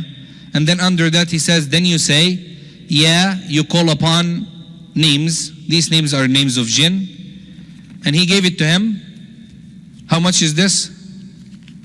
Any Egyptian here? انت في مصر صح؟ الورق اللي هو بتاع المكتبات ده بتشتروه بكام من مصر؟ How much is this you buy? 5. الورقة الواحدة بكام؟ شيلن؟ Okay, 1 penny. One what do you guys have here? 1 cent, huh? 1 cent. ماشي? This is 1 cent. How much is this? $1,500. It brings good luck, protects the family and the house. Wallahi, the brother told me since he got it, he cannot sleep in the house no more. And he's telling him this is a good thing because it will fix your problems. I don't know what problems he had. $1,500. So anyone who gives you anything to wear, to burn, that means you are a fire. They match your name and you're fire. They have to burn something in your house. To wear, or they tell you not to open it or to drink it, is a big problem. I had a sister in Florida. The magician gave her something to drink in water. 4 miscarriage. Wallahi al-azim, 4 miscarriage. And when we did the Ruqyah on her and we gave her Zamzam water and we were doing the Ruqyah, the doctors, I told her, go and see specialists. She have seen over 20 doctors. They all said there is no genetic reason why you're going through miscarriage. Every test that they have done does not show a problem. They tell her, you and your husband are 100% fine. When I read the Ruqyah and we did the water, I knew there was something wrong with her. Wallahi, akhwa, she started vomiting papers, dark black and yellowish color. It's like sand mix papers, still as like little piece of papers. And then I read the Ruqyah on her, and when the Jinn spoke to me, the Jinn told me who did it. Of course, I don't believe, we should not believe the Jinn because their wording is untrusted. But according to his narration, it was her mother-in-law. And why she did it? Because she wanted to connect her son to his wife. She was afraid that he might divorce her because her son was like all over the place. So she finally wanted him to get married. So she was doing it for the purpose of what? Trying to help. But it turned against this daughter. So anything to drink, to wear, talsam, open it up. Just open up and see what's in it. And I'll show you some ta'weezat now that if you have in your house or you see it somewhere, know that these things are fake. طيب, ask the patient to be isolated or to stay in a dark room for a period of time. That's also one thing that they ask them to do. That's another. Tell the patient what their name is, the city they came from, where they live, and everything about them without you speaking. When you go to this person, this Raqi, you go inside, and then he'll tell you, oh, Masha'allah, you're so-and-so, you came because you want this, you have this problem, and people are like, Masha'allah, this Sheikh, Masha'allah, has karamat. What karamat? What karamat? His Jinn asked your Qareen everything about you. Your Qareen reported you to him, so he knows everything about you. All you need to do is just read Ayatul Kursi. We had a person in Egypt, in one of our cities. And I'm just talking about Egypt because I don't want to mess with any other country. I could tell. I saw magicians in different countries, but I don't want to cause problem. What he used to do, this magician will bring a robe, and he would throw it up. And he will climb on the robe. Okay, climb. The robe, of course, will be hanging in air. And he would climb sitting. He would be sitting down like sitting, and he would climb up, all the way to the top. And then he would read something, and then the rope would come down and descend. So one of our Sheikh, when he went to him, he said, "MashaAllah, this is good. Can you show us again?" He's like, "Yeah, okay, how much are you going to pay?" He's like, "No problem." And he told someone next to him, he said, "As soon as he goes up, just call adhan. And I will read Ayatul Kursi." So the person threw the rope, he went all the way up till he was, mashallah, on the top of the peak. The brother, Allahu Akbar. Shaitan let him, because the shaitan is the one holding the rope. The man just went, He said, "There are shayateen here, get them out." The Sheikh said, "Wallah, you are the big shaitan." These people, without the use of jinn to help them, they wouldn't know any of that. So if they tell you something that you don't know, don't be surprised. One of the top magicians that I have met, he repented, alhamdulillah. He told me, he used to take the dagger. Do you know the dagger, the Yemeni? Any Yemeni here? Oh, no Yemenis in this country. What's going on? Okay. You know, Yemenis, they wear these daggers like a knife sharp thing, okay? This sheikh used to take it, and when somebody comes in to visit, before he does his session, his recitation session, which was all fake, he will say, "Look at my Kurama." He will take the dagger and he'll hit himself with it. And the person would see that the dagger did go in.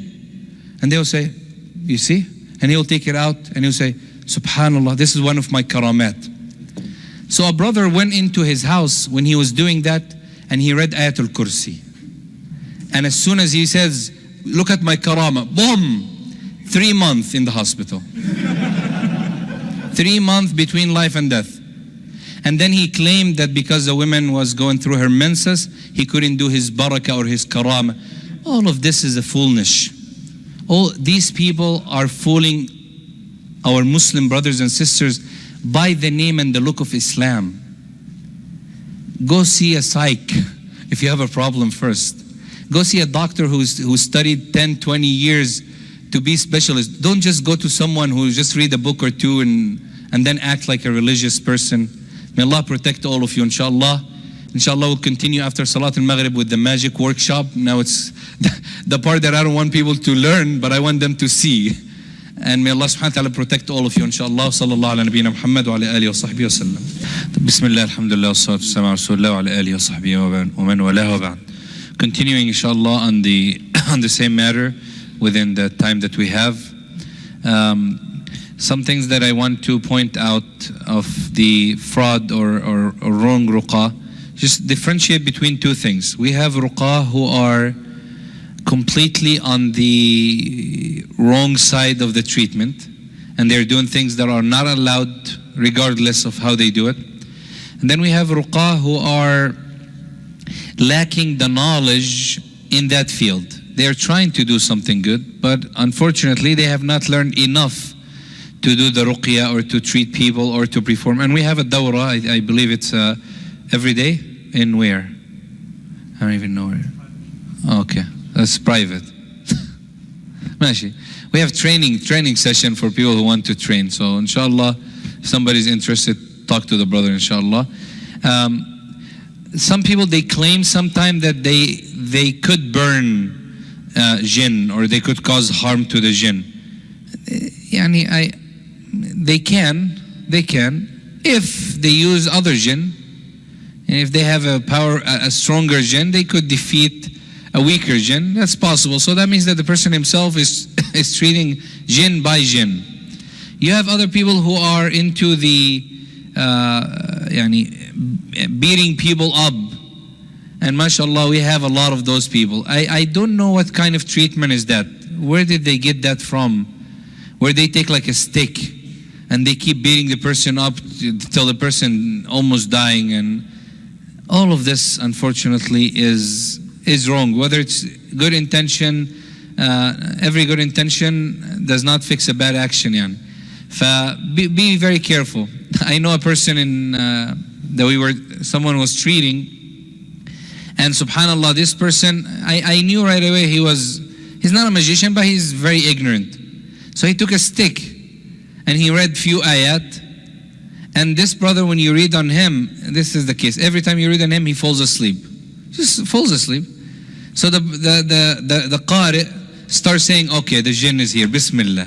And then he went, one, and the brother's like, La ilaha illallah, it's me. He's like, no, it's not you. Wallah, it's not you.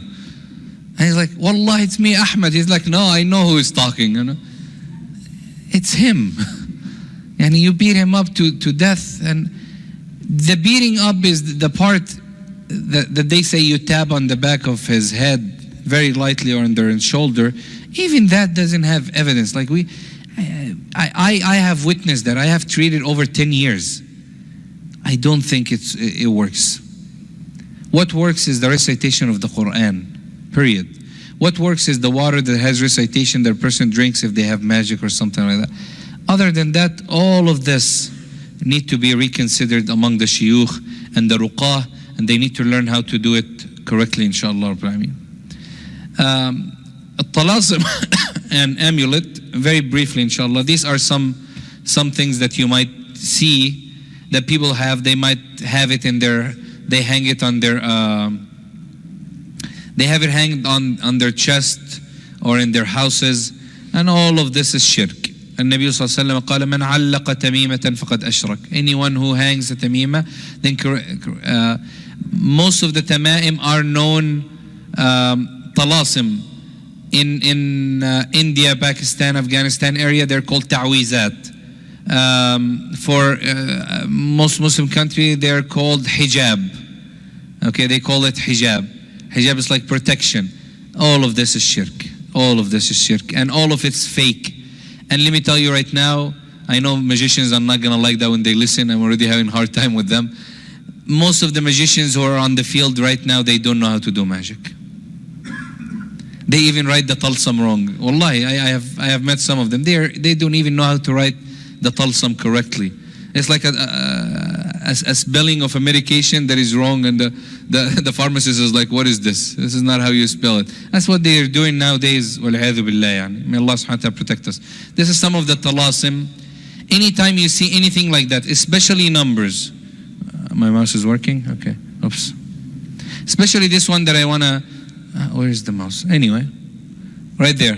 You guys don't have a pointer, huh? You see the square part right there that has numbers? You see up there that it has Jibreel, Mikael, Israfil, and it has letters and numbers? Huh? How many of you have studied Tajweed? According to Abjad Hawas Hutti Kalamun Sa'fas. Anybody have studied these things? In Tajweed, you should, you know, okay. This is one right here. Oh. This one is about 5,000. Yeah, any doctors, mashallah, should stay home then. No work for them after. 5,000 just to treat. This is 5,000 right there. A person had it. And the writing on the right is fake. On the left is correct. But on the right, it's all like letters and numbers. Anyway, these are things that they might give you for protection.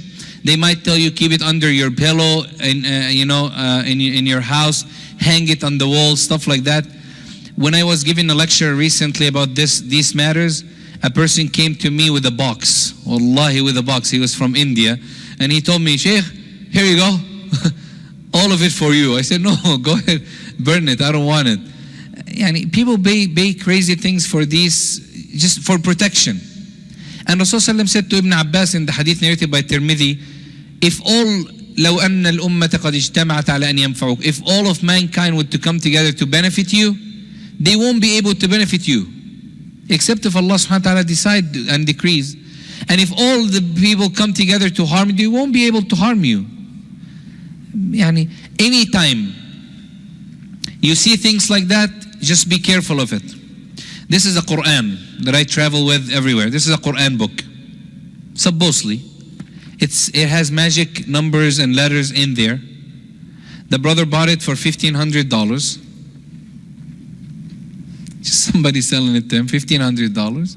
It has talasim, it has names of Jinn. And the magicians know how to use them. Like they put the numbers together, and when you read it, it brings out a certain Jinn to help them to do things like that. But it has Quran. Yeah, it does have Quran.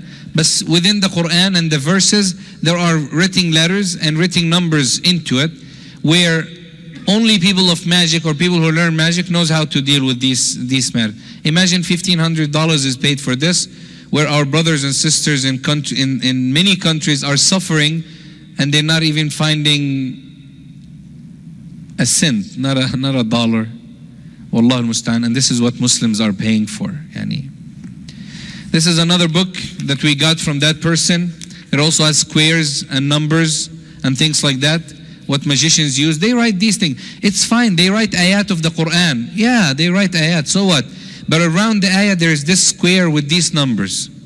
And I'm just going to show you for the sake of making the lecture more fun. This is the numbers right here they use. Anybody is familiar with that? Have seen it before? No? Huh?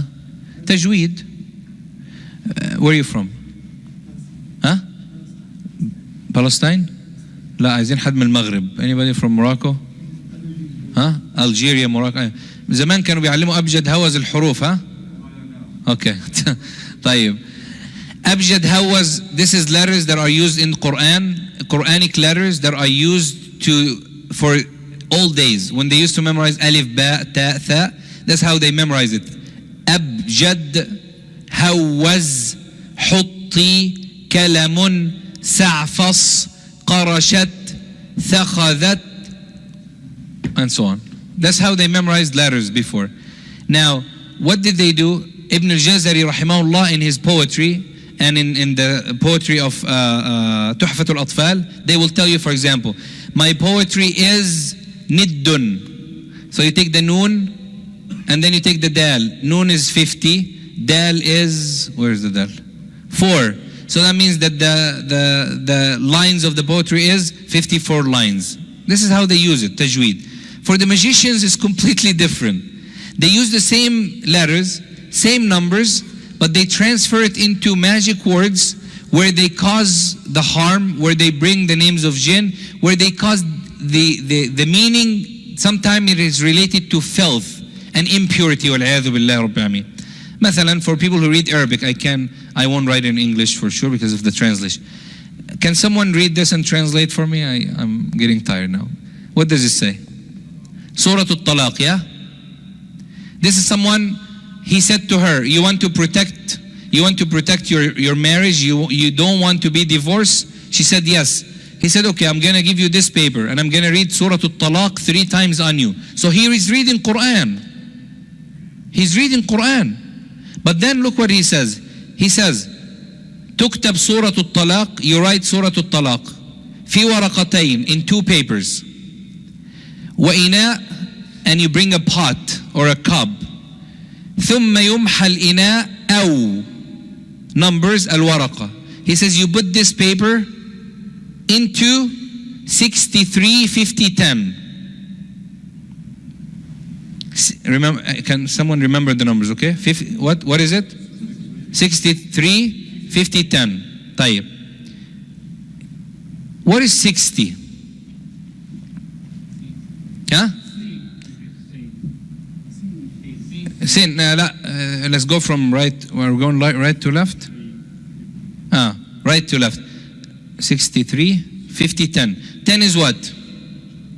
Yeah. Yes? 50, noon. What was it? Huh?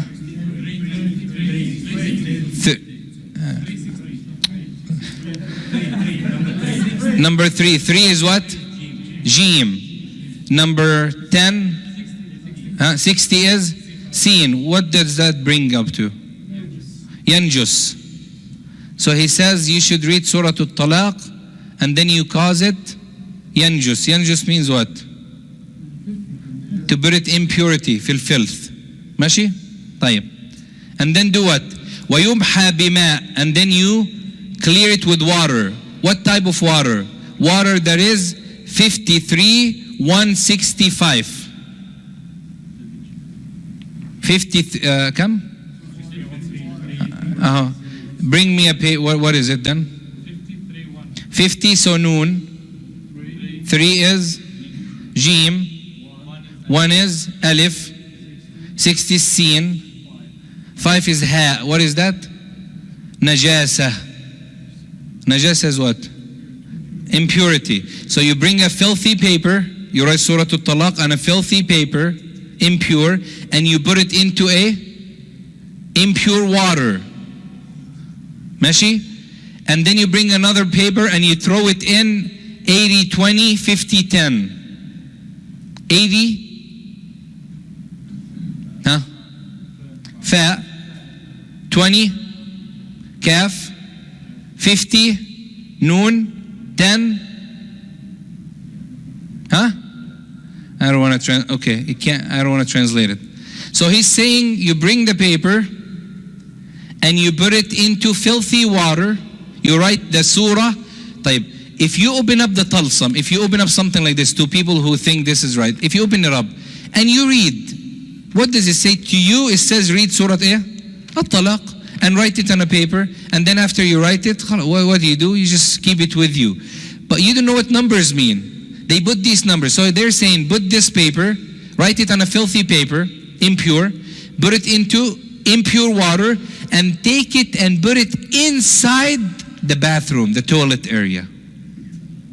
Now, a person is carrying this on their chest because she doesn't want her husband to divorce her.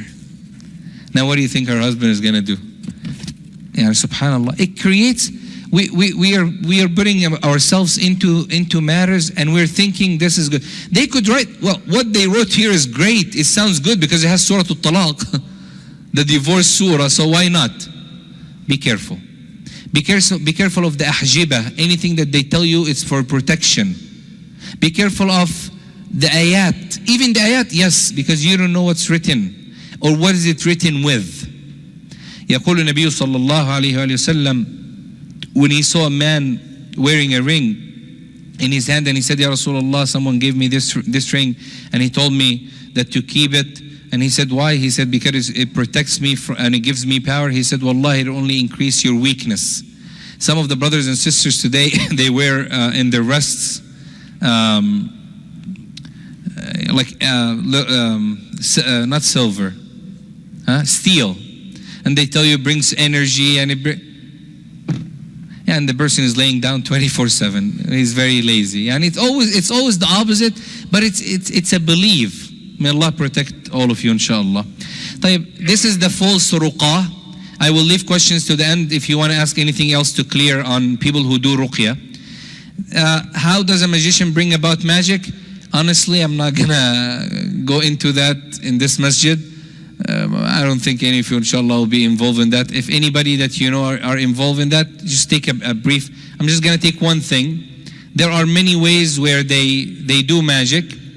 This is some ways: swearing, disbelieving, backward, palm reading, slaughtering, impurity, certain stars, trace, like they read the trace. Let me tell you just briefly how they do that. And you'll be surprised how much kufr are some Muslims falling in. Top magicians on earth are in Islamic countries. I'm not going to mention the countries. Top magicians on earth are the top 4 are all from the top Muslim countries. And the little ones go. We had a magician in the United States. I don't want to say his name. He's actually in the picture. I don't know if you could tell who he is, but just figure him out. It just happened that that's his picture. They traveled to this country, Muslim country, to learn magic. And instead of going to take shahada, some people told me that they went to study Islam. They end up falling under the magicians, especially in some countries. I'll just give you a brief idea on one of these. I don't want to tell you which one, but I was just going to give you a brief one. How do they prepare them? Number 1, a magician has to be isolated for 40 days. Okay? This is not Jama'at al-Tabligh, it's 40 days. Don't mix. Okay, they're very good brothers, mashallah. May Allah subhanahu wa ta'ala reward them for the work that they're doing and the fulfillment of the action that they're doing. Jazakumullah khair. And forgive their shortcoming and our shortcoming. 40 days, if they can. Of course, they read a book that is sold now online, I think $50. Portion of the book. This book, none of you should read. It's called Shamsul Ma'arif. Shamsul Ma'arif is a book that if you read, you become one of two, a kafir or a magician. And now, Masha'allah, Amazon has it for $50 only, because it's only a portion of it. If you have that book, what does that book tell you? It tells you step by step. First, you have to read about magic and jinn and know about them and learn more and so on and so on. Then they appear to you, some like a form of an animal that you fear the most. Let's say, for example, one of you scares from what? What do you fear? Huh? Spider? Okay, spider. Yeah, Allah musta'an. I was expecting something bigger, but a spider. So they'll appear to you in the form of a big spider that looks ugly and so on, and it's like attacking you. It will come close to you. If you don't have a fear of it, because you're scared of it, so the book tells you, don't fear, it's all illusion, it's things that you see. Anyway, they take you into a process. The main process, that's why Rasulullah said, حَدُّ السَّاحِرِ ضَرْبَةٌ بِالسَّيْفِ وَإِنْتَابٍ. The punishment of a magician is a hit by a sword, meaning if there's an Islamic legislation, is to be killed, even if you repent. I'll tell you why now. Look what he does. Number one, be isolated for 40 days minimum. You choose 30 days, 40, but 40 days is the top ones. You do not use water, or they don't use water for 40 days. No water at all. Not to purify themselves, not to clean off after their filth, not to take a shower, not to make wudu. No water, period. They take whatever religion they follow. Quran as a Muslim, Bible as a Christian, Tawrat as a Jewish, or whatever they order them. So that they take the Quran, they split it into halves. They wear it as a sandal in their feet. And they step on filth in that cave or that room, wherever they stay, 40 days. They urinate, they relieve themselves. All the filth that they do during these 4 days has to be on the Quran. Wal-'adhu billah. At the end of the 40 days, and if they are in an area where they listen to the adhan, they are asked to curse the mu'adhin, not to repeat after him.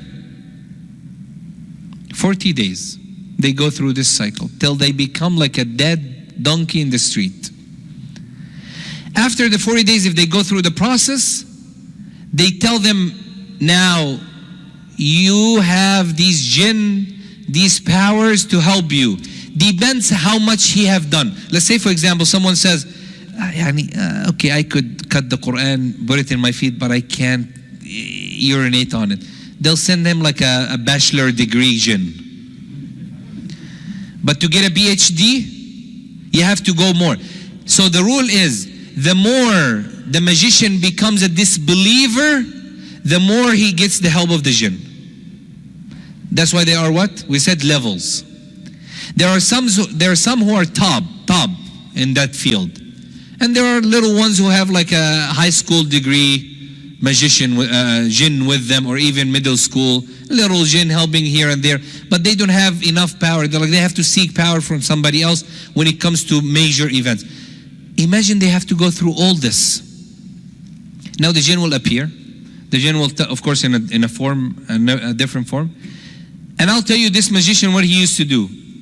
He swore by Allah that he have not prayed any salah except to a shaitan.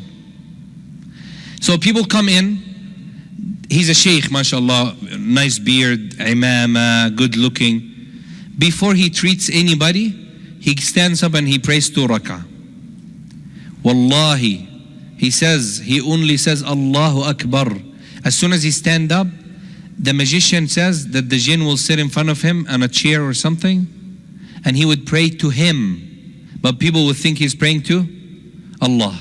And he would make sujood on his feet. So first sajda on the first foot, second sajda on the second foot.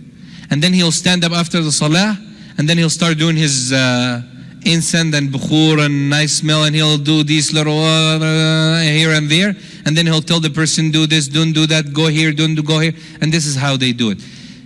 A process like this will take a person out of the state of Islam completely.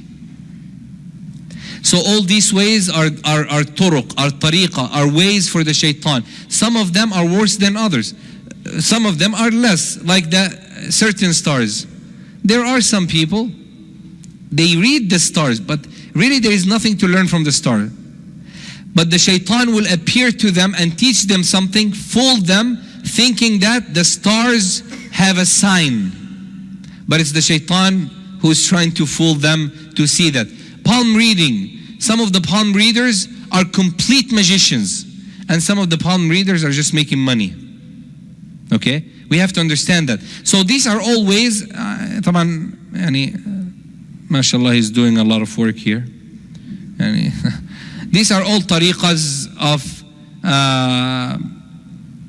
incarnation of the kafir jinn, claiming to know the unseen, reading coffee grind, the line of so and so. All of these are turuq that inshallah the brothers who are trained to read the ruqyah and so on should be trained to it. I don't want to, this is some of the magic that we have found in a lot of places. You'll find things like that. This is the book right here that is like the book in the picture. Hair of someone, nails, sibha, all of these things that the magicians use to cause magic. Like types of magic. These are some types. Separation, love, false appearance of object, crazy, laziness, hearing voices, sickness or illness, bleeding, this is only for the sisters, embedding marriage. What do you notice, Doctor? What do you notice from these, mashallah? Some of these are also what? Medical problems that people go through, like craziness. There are people who have bipolar. There are people who have, what is it called? Confusion and so all of this phrenia work, anything that ends with phrenia, okay? They do, subhanallah, I don't know why Muslims run away from treatment. When Rasulullah says, مَا جَعَلَ اللَّهُ دَاءً إِلَّا وَخَلَقَ لَهُ دَوَاءً عَلِمَهُ مَنْ عَلِمَهُ وَجَهْلُهُ. Every sickness has a cure. We have doctors who know these cures. Go search for medical treatment first. If there is no way, our Sheikh in Egypt, he was reading on a little girl, and she had a paralyzed leg, I believe. She went to a doctor. The doctor told her there is nothing wrong. There is no medical reason why she cannot move her feet. And this same doctor did not believe in magic and sihr and so on. So she went to the Sheikh. They recited the Ruqyah on her, and she found that she was held by a Jinn. And after they read and the Jinn left her body and left her, she was not possessed no more, she was able to move. The doctor came to the Sheikh and told him, what is it that you did? Wallahi, this doctor is still alive. He's in Egypt. He's well known. And he actually, if he finds no treatment, or he feels that the person is not into the route of medical, like he feels that there's something wrong, it's not a medical treatment, he'll send them to the shuyukh. And he'll tell them, but just go to this person, that person. Don't go to anybody to read. Treat yourself. Now, let's take the first one, separation. I'm just going to give you one example only. Separation between husband and wife. Separation between friends. Separation between work partners. Separation between family members. There are people who want people to be separated. So they do this magic to cause problems. But now, if a man has a problem with his wife, there are counselors. You could go and talk to someone. Before you could say, oh, somebody did magic. Somebody did me Amal. Somebody did something wrong to me. Don't have to be like that. There are signs that if you know, a person went, she went to a magician and she wanted her husband to love her like no one.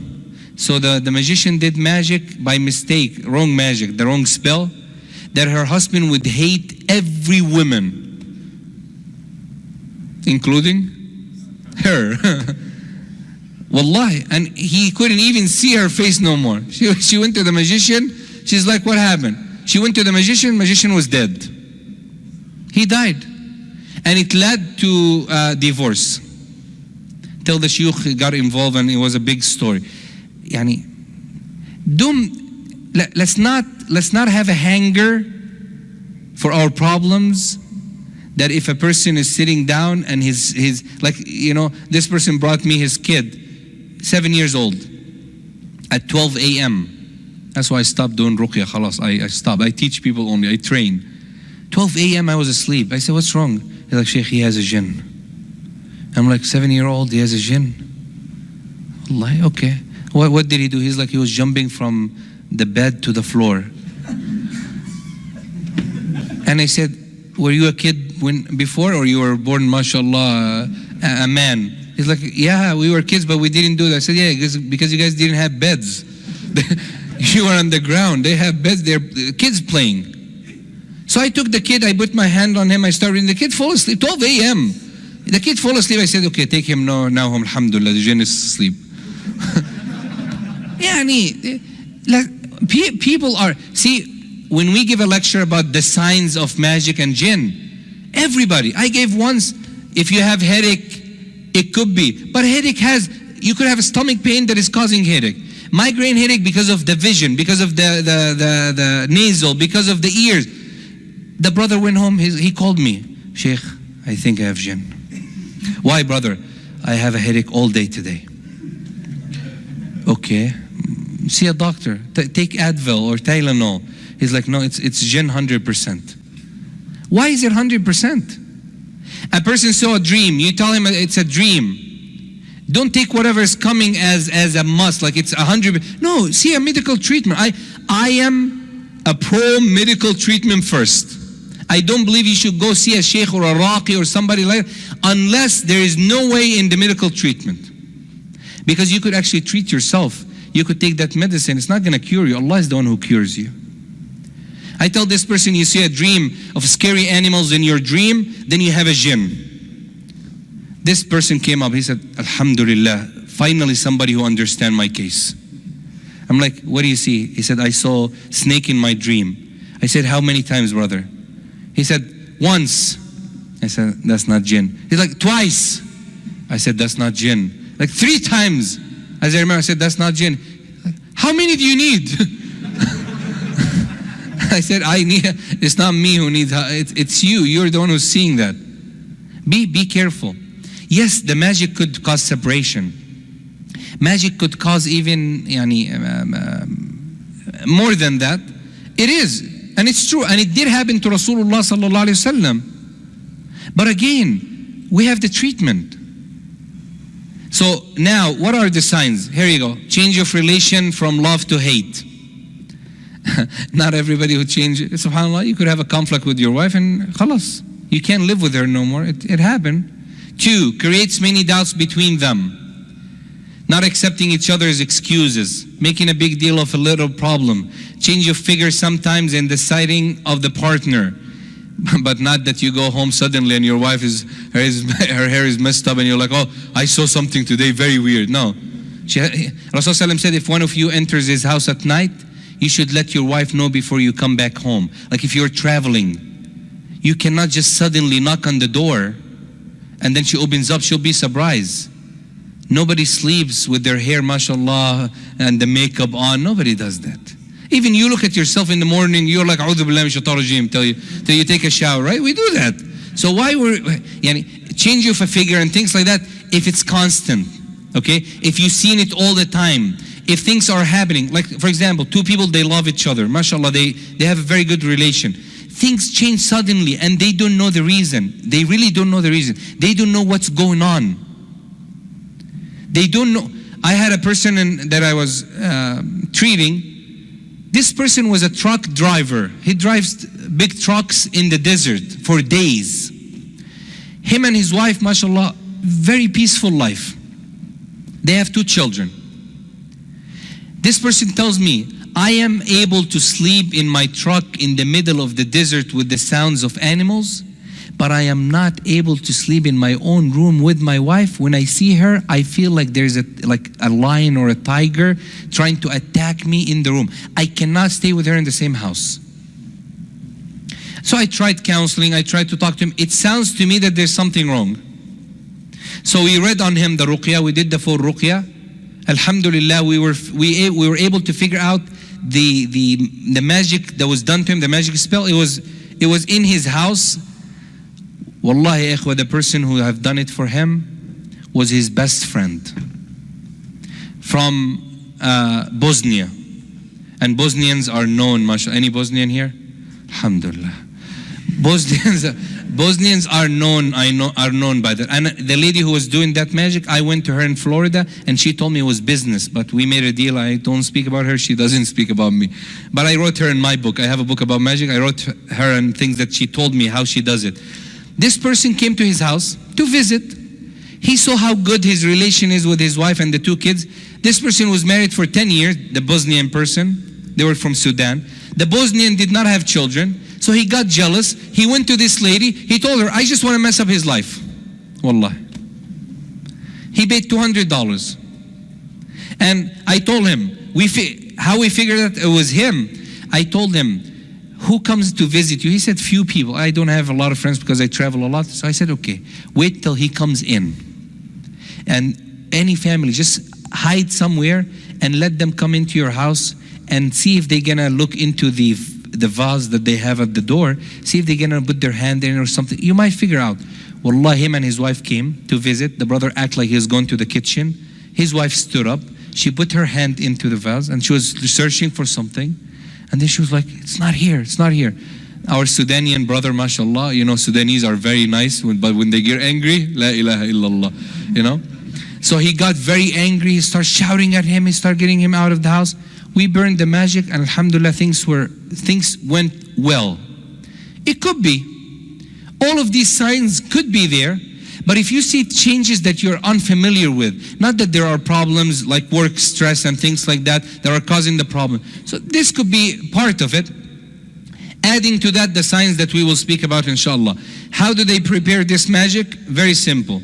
Magician asks for the name of the person and his mother. They get a trace from him. They ask the wife or the husband to get a trace. And then they take it, depends on the person's type.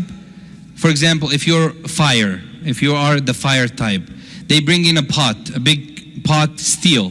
They put fire in it, and they put these trace, and they burn it. Some of the brothers tells me that they feel burning when we read the Ruqyah in their body. It's mainly because the treatment or the magic was done through fire. Some others, when we read to them, they have stomach pain. They start throwing up. They start vomiting. Some other people, they feel other, it depends on how they do it. Be careful. Wallahi, these things are not going to bring your husband or your wife closer. This love and separation and all of that, instead you're going to be asked in front of Allah subhanahu wa ta'ala if you separated between a man and his wife. The Shaitaan is seen the most happy when he separates between a man and his wife. قال النبي صلى الله عليه وسلم, every day the Shaitaan sets his throne on water and the Shayateen reports to him. One Shaitaan says, I caused this person to commit zina. He says, not you. I caused this person to steal, not you. I caused this person to do haram, not you. Till a Shaitaan comes and he says, I caused the separation between a man and his wife. I was after them till they were divorced. The Shaitaan will stand up, feel happy for him, and he will set him next to him on the throne, and he will tell him, you that I'm looking for, it's you, and he will give him the honor. This is not an easy matter. These people are just causing harm to our communities, and they are doing it by the name of Islam and by the name of the religion.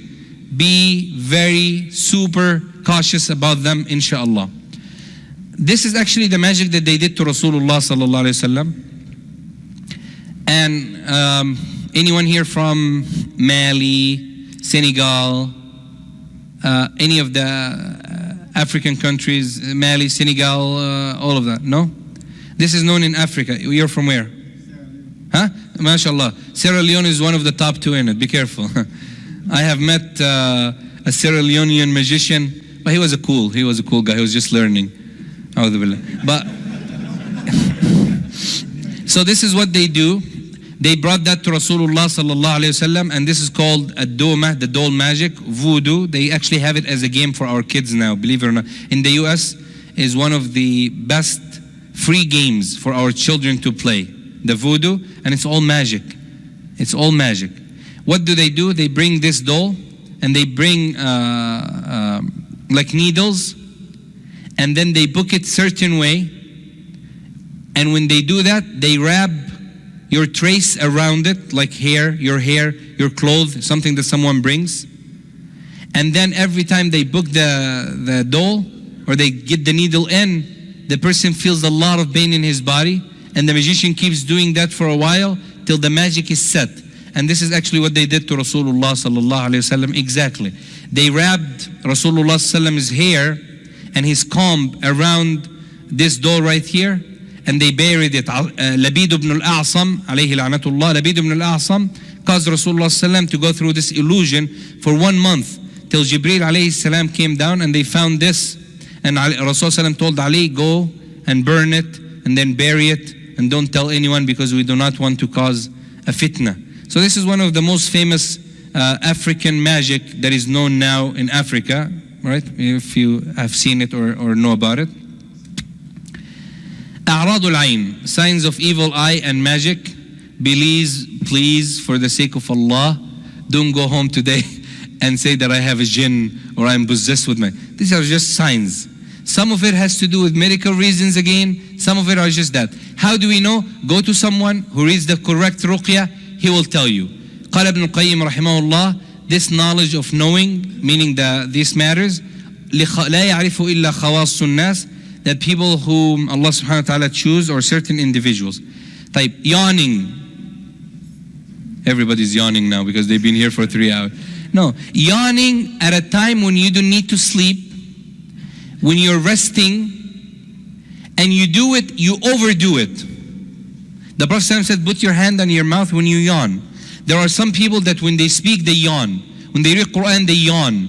So don't read Quran at 12 a.m. and tell me, oh, I think I have magic. No, you're yawning because you want to sleep. So overdoing it, there's a person that I was reading on, and I'll show you a picture that I just, subhanallah, I just treated a sister from Morocco, and they say, Allahu A'lam, it's her brother who did the magic for her. They buried her magic in the mechanic garage that her father had 20 years. She's been going through harm for 20 years. She came to me 3 weeks before I came here, and I don't read no more. I had may Allah protect all of you, inshallah. I had a tumor on my vocal cord. So after the surgery and the treatment, I can't read for a period of time. But I have my students, alhamdulillah, they do the reading and they train. They read till the jinn actually spoke and told us that it was Morocco. So her son took her, and they went to Morocco, and they actually found, subhanallah. But part of it, when I used to read to her Quran, she's sitting down, she's normal. And as soon as they start reading, she would actually yawn very strongly, like she doesn't need to sleep. She's completely fresh. She's awake. That could be a sign. 2, burping, too much. Again, this could be caused by acid reflux. Okay, no problem. Go see a doctor. If he tells you there's no problem with that, or a stomach problem, then maybe. 3, allergies. Allergies that has signs. By the way, this could only be to certain people who know. There are some allergies that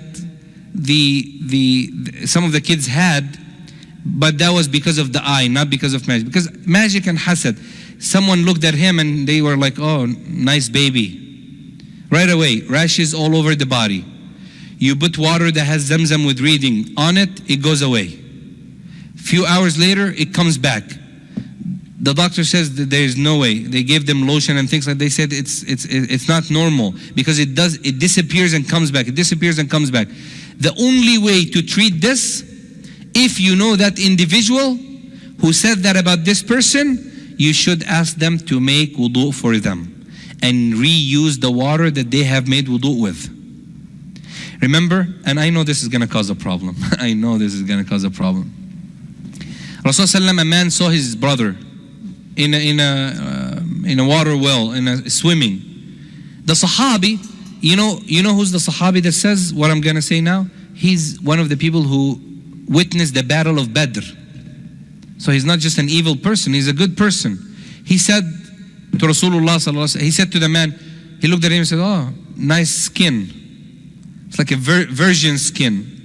Sahabi looked, Masha'allah, bright. And قال فأوعك, like he had a stomach pain. So Rasulullah gave him honey, they gave him water, they gave him nothing. So the man said, Ya Rasulullah, Wallahi, I have heard so and so saying this about him. The Prophet said, لَعَلَامَ يَقْتُلُ أَحَدُكُمْ أَخَاهُ. Why would one of you kill his brother? The wording that he used, sallallahu is to, why would one of you kill his brother? It could lead the eye, the evil eye, sometimes is worse than magic.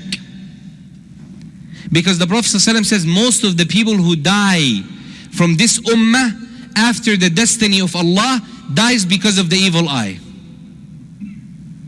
He said to him, make wudu, and this is how he makes wudu. Like you put something under him, he makes wudu, so the water that drops from him, you collect it. He washes his stomach part just with water, washes his knees with water. You take this water, you pour it over the person. Only treatment. We don't have any other treatment. قال النبي صلى الله عليه وسلم فإن أمر أحدكم أن يغتسل لأخيه فليغتسل. If one of you is commanded to shower for his brother, then they should fulfill and then take a shower for him. Of course, nowadays if you go like your grandmother and tell her, she'll tell you, why? Am I evil? I'm giving you the eye. You don't have to be evil to give the eye. Honestly, you don't have to be evil to give the eye. So hasasiyah and allergy mostly caused by these matters. Rashes, marks on the skins and bruises, like in a sign. Our sisters complain from that a lot. A lot of sisters tells me that they wake up with bruises. I tell her, number one treatment. Put a camera in your room, make sure your husband is not beating you up at night. Okay, if this is not happening and you're not sleepwalking, then this is a sign of either magic or evil eye or envy. A woman sleeps at night on her bed. She doesn't move, she doesn't sleep, she doesn't walk when she sleeps. Her husband is not beating her up. What else could it be? Like, why would bruises? Like if you get hit to a couch or something, it leaves a mark. Some sisters, mostly happens with sisters, and I'm not going to tell you why. But be careful. Read the Ruqyah that I'm going to give you at the end before you sleep. Allah will protect you, inshallah. Laziness, that's an excuse for people to skip work and life. Laziness that you're not used to could be a sign of evil eye or hasad or ayn or magic or so on. Whispering, waswasa.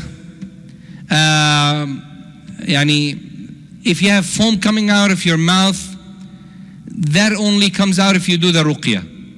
There's a little girl now, she's 15 years old. Whenever we do the Ruqyah on her, like foam will come out of her mouth very strongly. Till now I can't figure, is it magic or I can't, Allahu alam. We're working on it, but inshallah, if these signs comes up, then know there's something wrong with that. Gaining or losing a lot of weight without a cause. I'm treating someone right now when nowadays, she was 150 pounds. She went to a wedding. Okay? Some sisters saw her there. They're like, oh, Masha'allah, heavy weight. The sister now is 65. And the doctor are saying, like, if you don't eat well, she's actually on a nutrition diet thing and she is not working. They're telling her, eat whatever you can. Like, whatever you find, just eat. They're trying to save her. We're trying with this sister who said that to take a shower for her, but of course, Arab are Arab, they're not going to change. You forget a lot, or you feel sleepy most of the time. Nasal allergy and sneezing could also be a sign. Dark circles under the eyes is caused for two reasons: lack of sleep and stress, or evil eye and envy. So if you lack sleep and you only work You work 24 hours and you only sleep like half an hour, and you have dark under your eyes. Don't tell me it's magic and sihr and all that. You know what's the reason for that. Just get yourself some rest. But if you're resting enough, and a brother like that, he came to me and he had a lot of marks, dark marks under his eyes. So I told him, you need to take rest and so on. He said, Sheikh, wallah, I sleep over 14 hours a day. What other rest do you want me to take? Like, Masha'allah. Right away I knew there was something wrong, but his was more of also evil eye, not magic, and so on. Again, bodily bruises without a cause, physical illness that is not with not known medical diagnosis. This is very important. I have seen and treated people who have problems, physical problems, and subhanallah, the reason behind it was because, okay, let me just clear it out. And if anybody doesn't believe that, talk to me after, please. Just talk to me after. Let me just tell you how the Jinn practice works. We already agreed that the Jinn is what? They're made from what now? La. They're like what now? Air. Yes? This is how the Jinn goes. The Jinn, I believe, as the scholars and the Quran says, and we have witness on that, even though some doctors doesn't agree with that, they possess the human through two ways. An outer possess, like they're outside. If there's somebody does magic to them, the Jinn is with you. They cause you this illusion and harm and falling and so on and so on. Or they could actually enter and possess from inside of the body. And they only do that in 4 cases. If you go through severe fear, severe shock, severe disobedient, like you're completely unaware, not reading, not doing anything, or anything that gets, or whenever you get angry, as we say, when you breathe in or out a lot, like when you get angry, sometimes you can't even breathe. You go like, what is it called? Like inhale and exhale. But at a point, at like the anger moment, the Jinn will stay next to you till one of these 4 happen. And then they will enter the body through the nasal or the ears. There is no other entry. And I'm telling you right now. They could exit from anywhere, but the entry is from the nasal or the ears. And they sit on the brain side. This is the problem. Now, اسمه ايه الصرع تاني؟ الصرع. Epilepsy. If we read on someone and he start going through this reaction with their body and so on, for a person who has a medical problem, they only fall on one side. This is like a sign. If they were to fall, they'll fall on the right, they get up and they fall on the left. They only fall on one side. For a person who's possessed, they fall front, back, side, they go roll, they do. This is a sign for it. Now, what do the Jinn do? The nerves in the brain send signs to all the limbs and the body. They're able, after the qadr of Allah, to control these signs where something might not work, and we've seen it. A person is not able to move his hand. Wallahi, 10 people are not able to move his hand. Wallahi, 10 people. They're not even to move it. You can't. After you read and the Jinn starts shouting and the Jinn leaves the body, the brother is moving his hand like nothing. What is that? Couldn't find a medical... So these things, and I tell people, these things has to be witnessed more with the eyes than just hearing about it. Because when you hear about these things, you haven't seen. When someone tells me, I don't believe in that, I tell them, no problem, don't believe. But I have seen it with my own eyes. I can't deny it. I have spoken to Jinn who possess the body. They have told me things that if it was not the religion, we wouldn't believe it. When you read on a sister, and then she faint, this is number 1 sign. She has to faint. If she's talking to you and she's still awake, tell her, go see a doctor. There's something wrong with her. She faint. A person starts speaking, a man voice. They tell me, this magic is buried in Yemen under the ground of so-and-so in the house so-and-so. I call her brother after she wakes up. Her brother goes to Yemen. We waited about an hour and a half. He got there. He took a picture of it. And I actually have the picture I could show you. The picture that he found in there. The Moroccan brother also found another picture of his mother where the Jinn spoke of it. And the Jinn told us it's buried in this specific area. Right here. I don't know if the brothers could see. Maybe we could just have it on this right here. I don't know if you could. You can't see, huh? Can you see? 20 years. Hair, underwear, wrapped around. This is found in exactly the place where he spoke of. They digged in the ground, and then they also found this with it, full of talasim, like little papers that I showed you, full of it. Right here. It was done to this sister 20 years. She sees illusions, jinn, dreams, snakes trying to attack, and so on and so on. So how would somebody know that unless there are signs for that? So any of these signs, laughter, crying, mourning, screaming during sleep, seeing strange unfamiliar figures in your sleep, and it's repeated. Like you see a snake that comes like 3 times a week.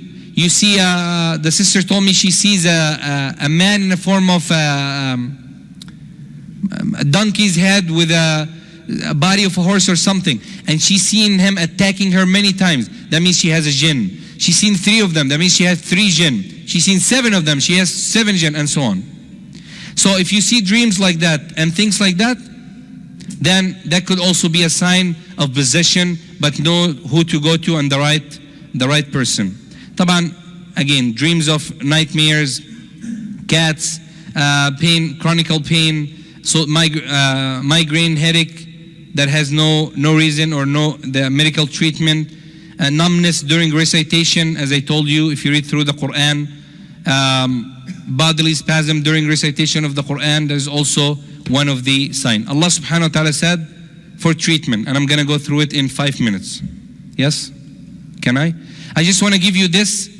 After all you heard today, the most that I want you to focus on is the second part, where I am warning you from these false fraud Ruqyah who gives the Ruqyah under the name of Allah and Quran. You already have enough signs today to leave this masjid knowing who to trust and who not to trust, who to take from and who not. In هذا العلم دين. This is part of religion. Know who you're dealing with. A person looking religious doesn't mean anything. We are fooled most of the time by the figure, by the appearance.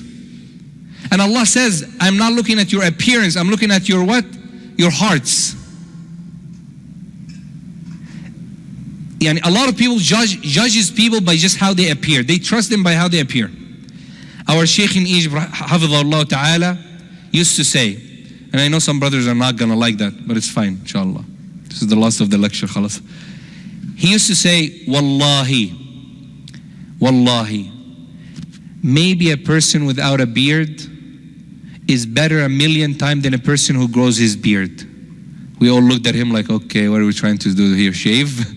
Nah, he says, a person who's growing his beard, that might be the only hasana that he's doing in his life. And everything else is not right. And a person who's not growing his beard yet, maybe that's the only sin or mistake, according to the Sheikh's opinion, that he's doing in his life, but everything else is good. Nowadays, we just look at the person, oh, does he look good to me? Yes. Especially when he gets to the Ruqyah. I have met in Egypt, in Saudi, and in other countries, I'm not gonna, okay? People who, wallahi, first glance, first sighting, if you see him and you sit with him, you would think he's like a sahabi, a companion. I went inside the room with the person who was doing the Ruqyah to learn. You know, it's just, may Allah forgive me, I told him I want to learn. Okay, so I went inside, 4 sisters. When he started reading, he started touching her hand, pulling hard, and the jinn is coming out, holding her here, pushing her around to get the jinn out. And I'm just looking at him like, What are you doing? And I told him at the end, are you allowed to touch women like that?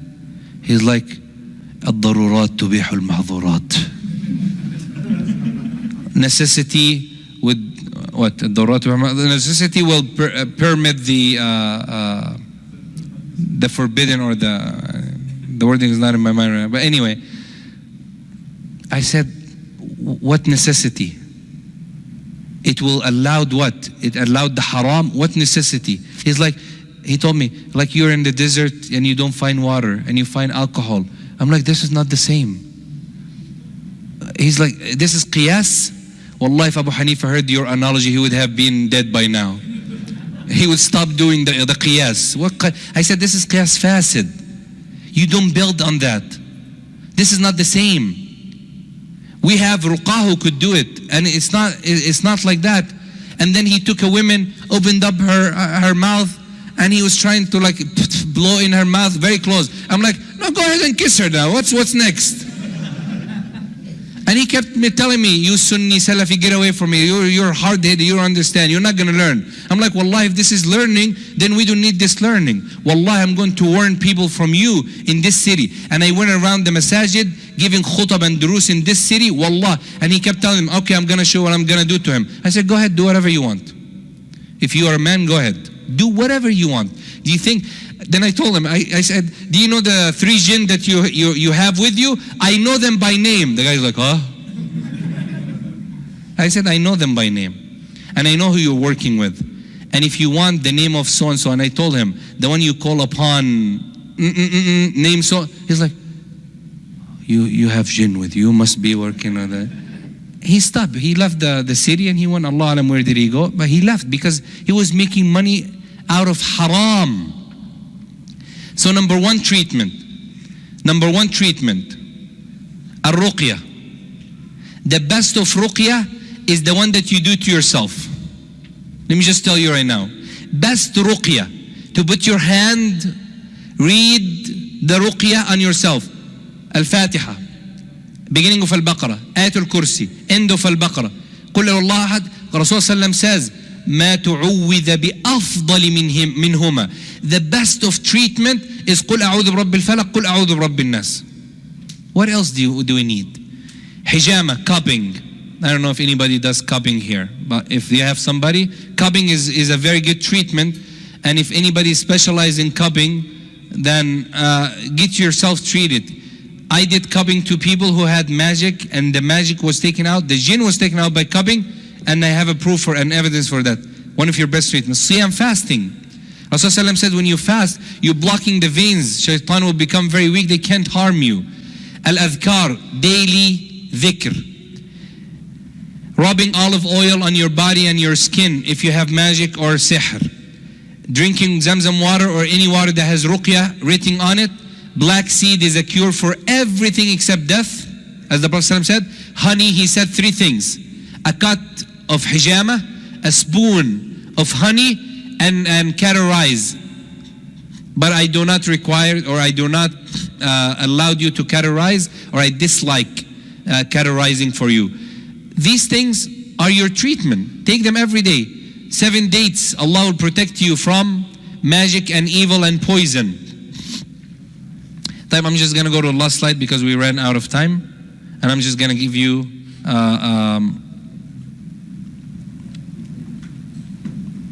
this one. Just remember it. Surah Al-Fatiha, Al-Baqarah, 3 days in your house. تبع ما تتلو الشياطين, Ayatul Kursi, last 2 ayah of Surah Al-Baqarah, Al-Qalaqil Al-Arba', the last 4 surah. Anyone who has jinn, anyone who's possessed, any problem between a man and his wife that they can't have a sexual relation because of magic, and there's a lot of that cases. Any of these matters, bring some olive oil and honey. Read Surah Al-Baqarah, Al-Fatiha, Ayatul Kursi, last 2 ayah. قل يا أيها الكافرون, قل هو الله أحد, قل أعوذ برب الفلق, قل أعوذ برب الناس. If you're able to buy sidr, you know what sidr is? It's like leaves. It's called sidr. Search it online. It's called sidr, S-I-D-E-R. Bring sidr, wrap it, or put it in water. Read on it. Take a shower with it. It's also a cure from anything. You see things in your house. Bring this water, spray the corners of your house 3 times for 15 days. Things will be gone from your house. Enter upon your house, say salam. Shayateen will be out.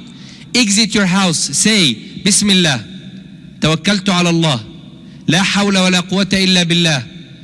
An angel will say, he is guided. He is protected. He is saved.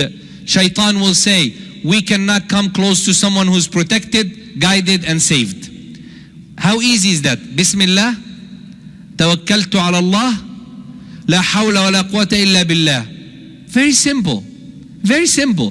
The dua, the adhkar, la ilaha illallah, wahdahu la sharika lah, lahul mulk wa lahul hamd, wa huwa ala kulli shayin qadir, 100 times. Sheikh Wahid, our Sheikh, Hafidhahullah, was reading on someone, and the jinn told him, I will leave the body with one condition. What's the jinn condition? He said, I will leave his body and enter your body. And the Sheikh said, welcome, go ahead. After a minute or two, they heard weeping, like someone crying. Sheikh told him, why are you crying? You said you're gonna leave. He said, do you know what we know about you today? No one could enter your body, no one could harm you today because you have said in the morning the dhikr of La ilaha illallah wahdahu la sharika lah, lahul mulku wa lahul hamdu ala kulli shayin qadir, 100 times. You are protected till 9th time. How easy is that? Everyone goes to work. While you're driving, Masha'allah, you guys drive on the right side, that's another miracle. But while you're driving on the right side, do it with your left. I don't know, we drive with our left, we do it with our right. In Sydney, get a fatwa from your Sheikh, if you could do it on your left. But do the dhikr. A'udhu bi kalimatillahi tamma. Brothers and sisters, your children, before they go to sleep, before they go to school, put your hand together like this. Say Bismillah, read Al-Fatiha. Read Qul huwallahu ahad, Qul a'udhu bi rabbil falaq, Qul a'udhu bi rabbin nas, Ayatul Kursi. Don't spit, you're not spitting, you're just blowing. Wipe over their body for Allah to protect them. كان رسول الله صلى الله عليه وسلم يرقي الحسن والحسين بالمعوذات. Why can't we do it? Our kids are going through all these problems, and it's very simple. These ad'iyah will protect you. When someone is sick, Bismillah arqeek, Wallahu yashfeek, min kulli da'in yu'dheek. Read it with yaqeen. Most of us, we drink Zamzam and we're still sick. It's not the Zamzam. An older lady in Egypt had a cancer, breast cancer, and the doctor decided that after 25 days we're going to do a surgery. She came after about 15 to 20 days to do the testing before the surgery. Wallahi ya ikhwa, wallahi, they found the cancer in her body was 0. And the doctor told her, Masha'allah, who you got treated with? It's impossible. Like, what happened? You know what she said? Maybe we could say the same thing, but look what she said. She said, listen, my son, like that. Wallahi, I was watching the TV and I found this Sheikh on TV saying that Zamzam was a cure. I told my kids, can you guys send me for Umrah to drink Zamzam? She went to Umrah, she drank Zamzam, she came back. That's it. What's the difference between her and me, someone like me who just came from Umrah, drinking like 10 gallons of Zamzam, and I'm still sick? It's the yaqeen, the certainty that we have in Allah subhanahu wa ta'ala. If we trust Allah enough, this is out of the topic, but I will end with it inshallah. Sa'id ibn al-Musayyab, most of you know him, great scholar. His salary a month was 800 dinar from the Khalif. He takes the 800, he gives it to his cousin or his nephew. He says, take it, distribute it among the poor and the needy. He comes back, his nephew comes back second day. Sa'id gives him, radiallahu anh, 800 again and tells him, buy us things for the house. His nephew said to him, there is something wrong, man. You don't have a second job. I know for sure that you only get 800. He said to him, why are you surprised? I have made a deal with Allah a long time ago. I give my 800 in the morning. I find it at night when I wake up the second day under my pillow. His nephew was very smart. He took 1,000 from his money. He went, Masha'allah, give it to all the poor. Came at night time. He slept, woke up. He checked the pillow, the mattress, the carpet, the bed, the wood, nothing. What? So he went to Sa'id. قال يا عماه, you fooled me. He said, why? He said, I gave 1,000. I was waiting to check. I gave 1,000 and I was waiting for it at night, and you told me it comes back to you. Why would you do that to me? He said, listen, my son, أما أنا فقد عودت ربي أمرا فعودني أمرا. I have made a deal with Allah. I am used to it. I give Allah in the morning, Allah gives me at night. But you did it to test Allah, and Allah cannot be tested. So you get nothing. All of us today are doing what? Oh, Zamzam? Okay, Bismillah. Oh, nothing happened. All it takes is the yaqeen in Allah subhanahu wa ta'ala. May Allah subhanahu wa ta'ala guide us to the straight path. Keep us guided on it. Protect us from the evil of the shayateen. Say Ameen. Protect us from the evil of the humans, shayateen and the humans in general. Because Allah said shayateenul insi wal jinn. Both. There are shayateen of ins and shayateen of jinn.